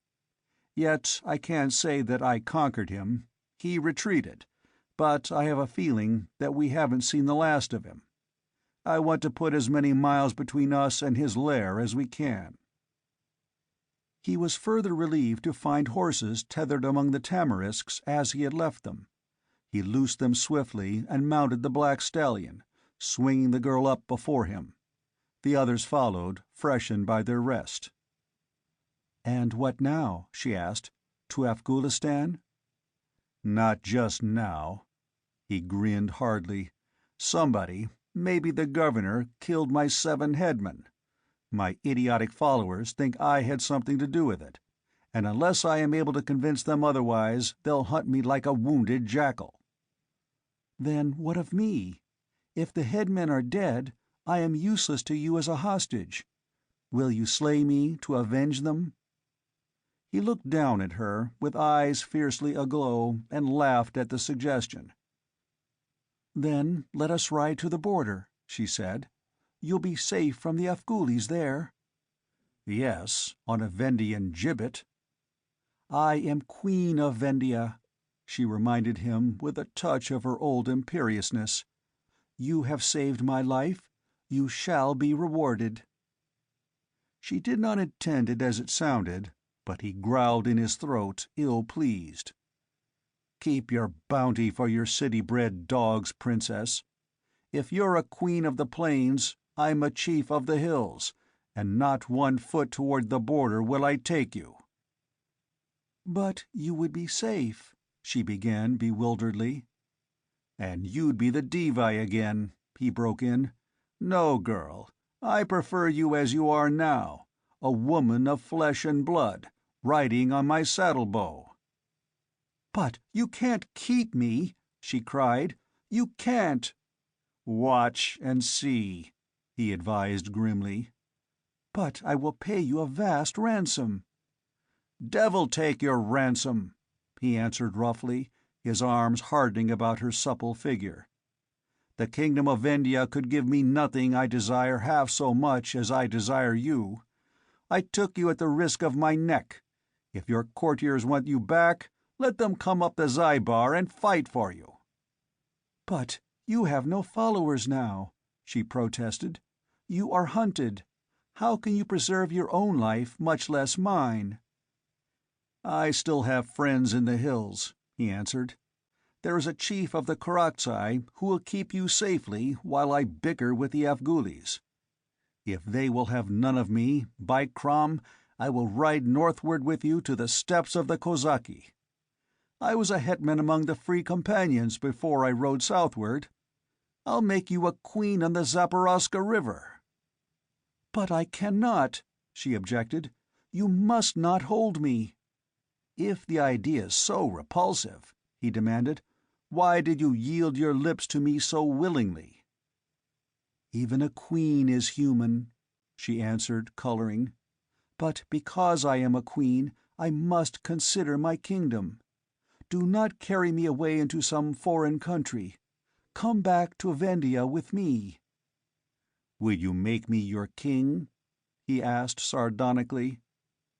"Well, there are customs," she stammered, and he interrupted her with a hard laugh. "Yes, civilized customs that won't let you do as you wish. You'll marry some withered old king of the plains, and I can go my way with only the memory of a few kisses snatched from your lips. Ha!" "But I must return to my kingdom," she repeated helplessly. "Why?" he demanded angrily. "To chafe your rump on gold thrones, and listen to the plaudits of smirking, velvet-skirted fools? Where is the gain? Listen, I was born in the Cimmerian hills where the people are all barbarians. I have been a mercenary soldier, a corsair, a Cossack, and 100 other things. What king has roamed the countries, fought the battles, loved the women, and won the plunder that I have? I came into Gulistan to raise a horde and plunder the kingdoms to the south, your own among them. Being chief of the Afghulis was only a start. If I can conciliate them, I'll have a dozen tribes following me within a year. But if I can't, I'll ride back to the steppes and loot the Turanian borders with the Kozaki. And you'll go with me. To the devil with your kingdom, they fended for themselves before you were born." She lay in his arms looking up at him, and she felt a tug at her spirit, a lawless, reckless urge that matched his own, and was by it called into being. But 1,000 generations of sovereignship rode heavily upon her. "I can't, she repeated helplessly. "You haven't any choice," he assured her. What the devil?" They had left Yimsha some miles behind them, and were riding along a high ridge that separated 2 deep valleys. They had just topped a steep crest where they could gaze down into the valley on their right hand, and there was a running fight in progress. A strong wind was blowing away from them, carrying the sound from their ears, but even so the clashing of steel and thunder of hoofs welled up from far below. They saw the glint of the sun on lance-tip and spired helmet. 3,000 mailed horsemen were driving before them a ragged band of turbaned riders, who fled snarling and striking like fleeing wolves. "Turanians," muttered Conan. "Squadrons from Secunderam. What the devil are they doing here?" "Who are the men they pursue?" asked Yasmina. "And why do they fall back so stubbornly? They cannot stand against such odds." 500 of my mad Afghulis," he growled, scowling down into the vale. "They're in a trap, and they know it." The valley was indeed a cul-de-sac at the end. It narrowed to a high-walled gorge, opening out further into a round bowl, completely rimmed with lofty, unscalable walls. The turbaned riders were being forced into this gorge, because there was nowhere else for them to go, and they went reluctantly, in a shower of arrows and a whirl of swords. The helmeted riders harried them, but did not press in too rashly. They knew the desperate fury of the hill tribes, and they knew, too, that they had their prey in a trap from which there was no escape. They had recognized the hillmen as Afghulis, and they wished to hem them in and force a surrender. They needed hostages for the purpose they had in mind. Their emir was a man of decision and initiative. When he reached the Garasha Valley and found neither guides nor emissary waiting for him, he pushed on, trusting to his own knowledge of the country. All the way from Secunderam there had been fighting, and tribesmen were licking their wounds in many a crag-perched village. He knew there was a good chance that neither he nor any of his helmeted spearmen would ever ride through the gates of Secunderam again, for the tribes would all be up behind him now. But he was determined to carry out his orders, which were to take Yasmina Devi from the Afghulis at all costs, and to bring her captive to Secunderam, or, if confronted by impossibility, to strike off her head before he himself died. Of all this, of course, the watchers on the ridge were not aware, but Conan fidgeted with nervousness. "Why the devil did they get themselves trapped?" he demanded of the universe at large. "I know what they're doing in these parts. They're hunting me, the dogs! Poking into every valley, and found themselves penned in before they knew it. The poor fools! They're making a stand in the gorge, but they can't hold out for long. When the Turanians have pushed them back into the bowl, they'll slaughter them at their leisure." The din welling up from below increased in volume and intensity. In the strait of the narrow gut, the Afghulis, fighting desperately, were for the time holding their own against the mailed riders, who could not throw their whole weight against them. Conan scowled darkly, moved restlessly, fingering his hilt, and finally spoke bluntly. "Devi, I must go down to them. I'll find a place for you to hide until I come back to you. You spoke of your kingdom. Well, I don't pretend to look on those hairy devils as my children, but, after all, such as they are, they're my henchmen. A chief should never desert his followers, even if they desert him first.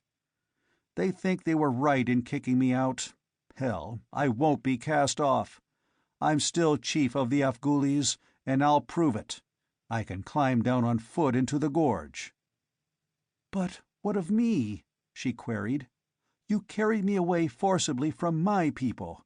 Now will you leave me to die in the hills alone, while you go down and sacrifice yourself uselessly?" His veins swelled with the conflict of his emotions. "That's right," he muttered helplessly. "Crom knows what I can do." She turned her head slightly, a curious expression dawning on her beautiful face. Then, "Listen!" she cried. "Listen!" A distant fanfare of trumpets was borne faintly to their ears. They stared into the deep valley on the left and caught a glint of steel on the farther side. A long line of lances and polished helmets moved along the vale, gleaming in the sunlight. "The riders of Vendhya!" she cried exultingly. "There are thousands of them," muttered Conan. "It has been long since a Kshatriya host has ridden this far into the hills." "They're searching for me!" she exclaimed. "Give me your horse. I will ride to my warriors. The ridge is not so precipitous on the left, and I can reach the valley floor.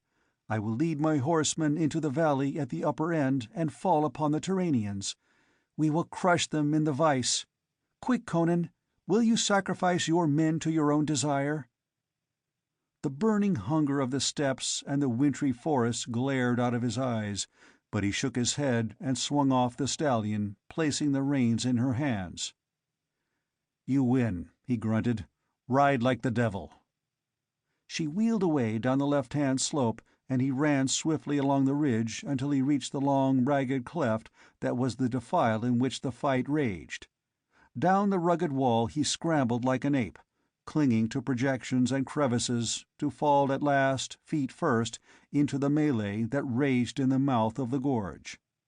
Blades were whickering and clanging about him, horses rearing and stamping, helmet plumes nodding among turbans that were stained crimson.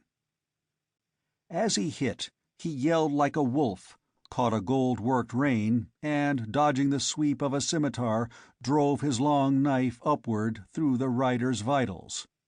In another instant he was in the saddle, yelling ferocious orders to the Afghulis. They stared at him stupidly for an instant. Then, as they saw the havoc his steel was wreaking among their enemies, they fell to their work again, accepting him without comment. In that inferno of licking blades and spurting blood, there was no time to ask or answer questions.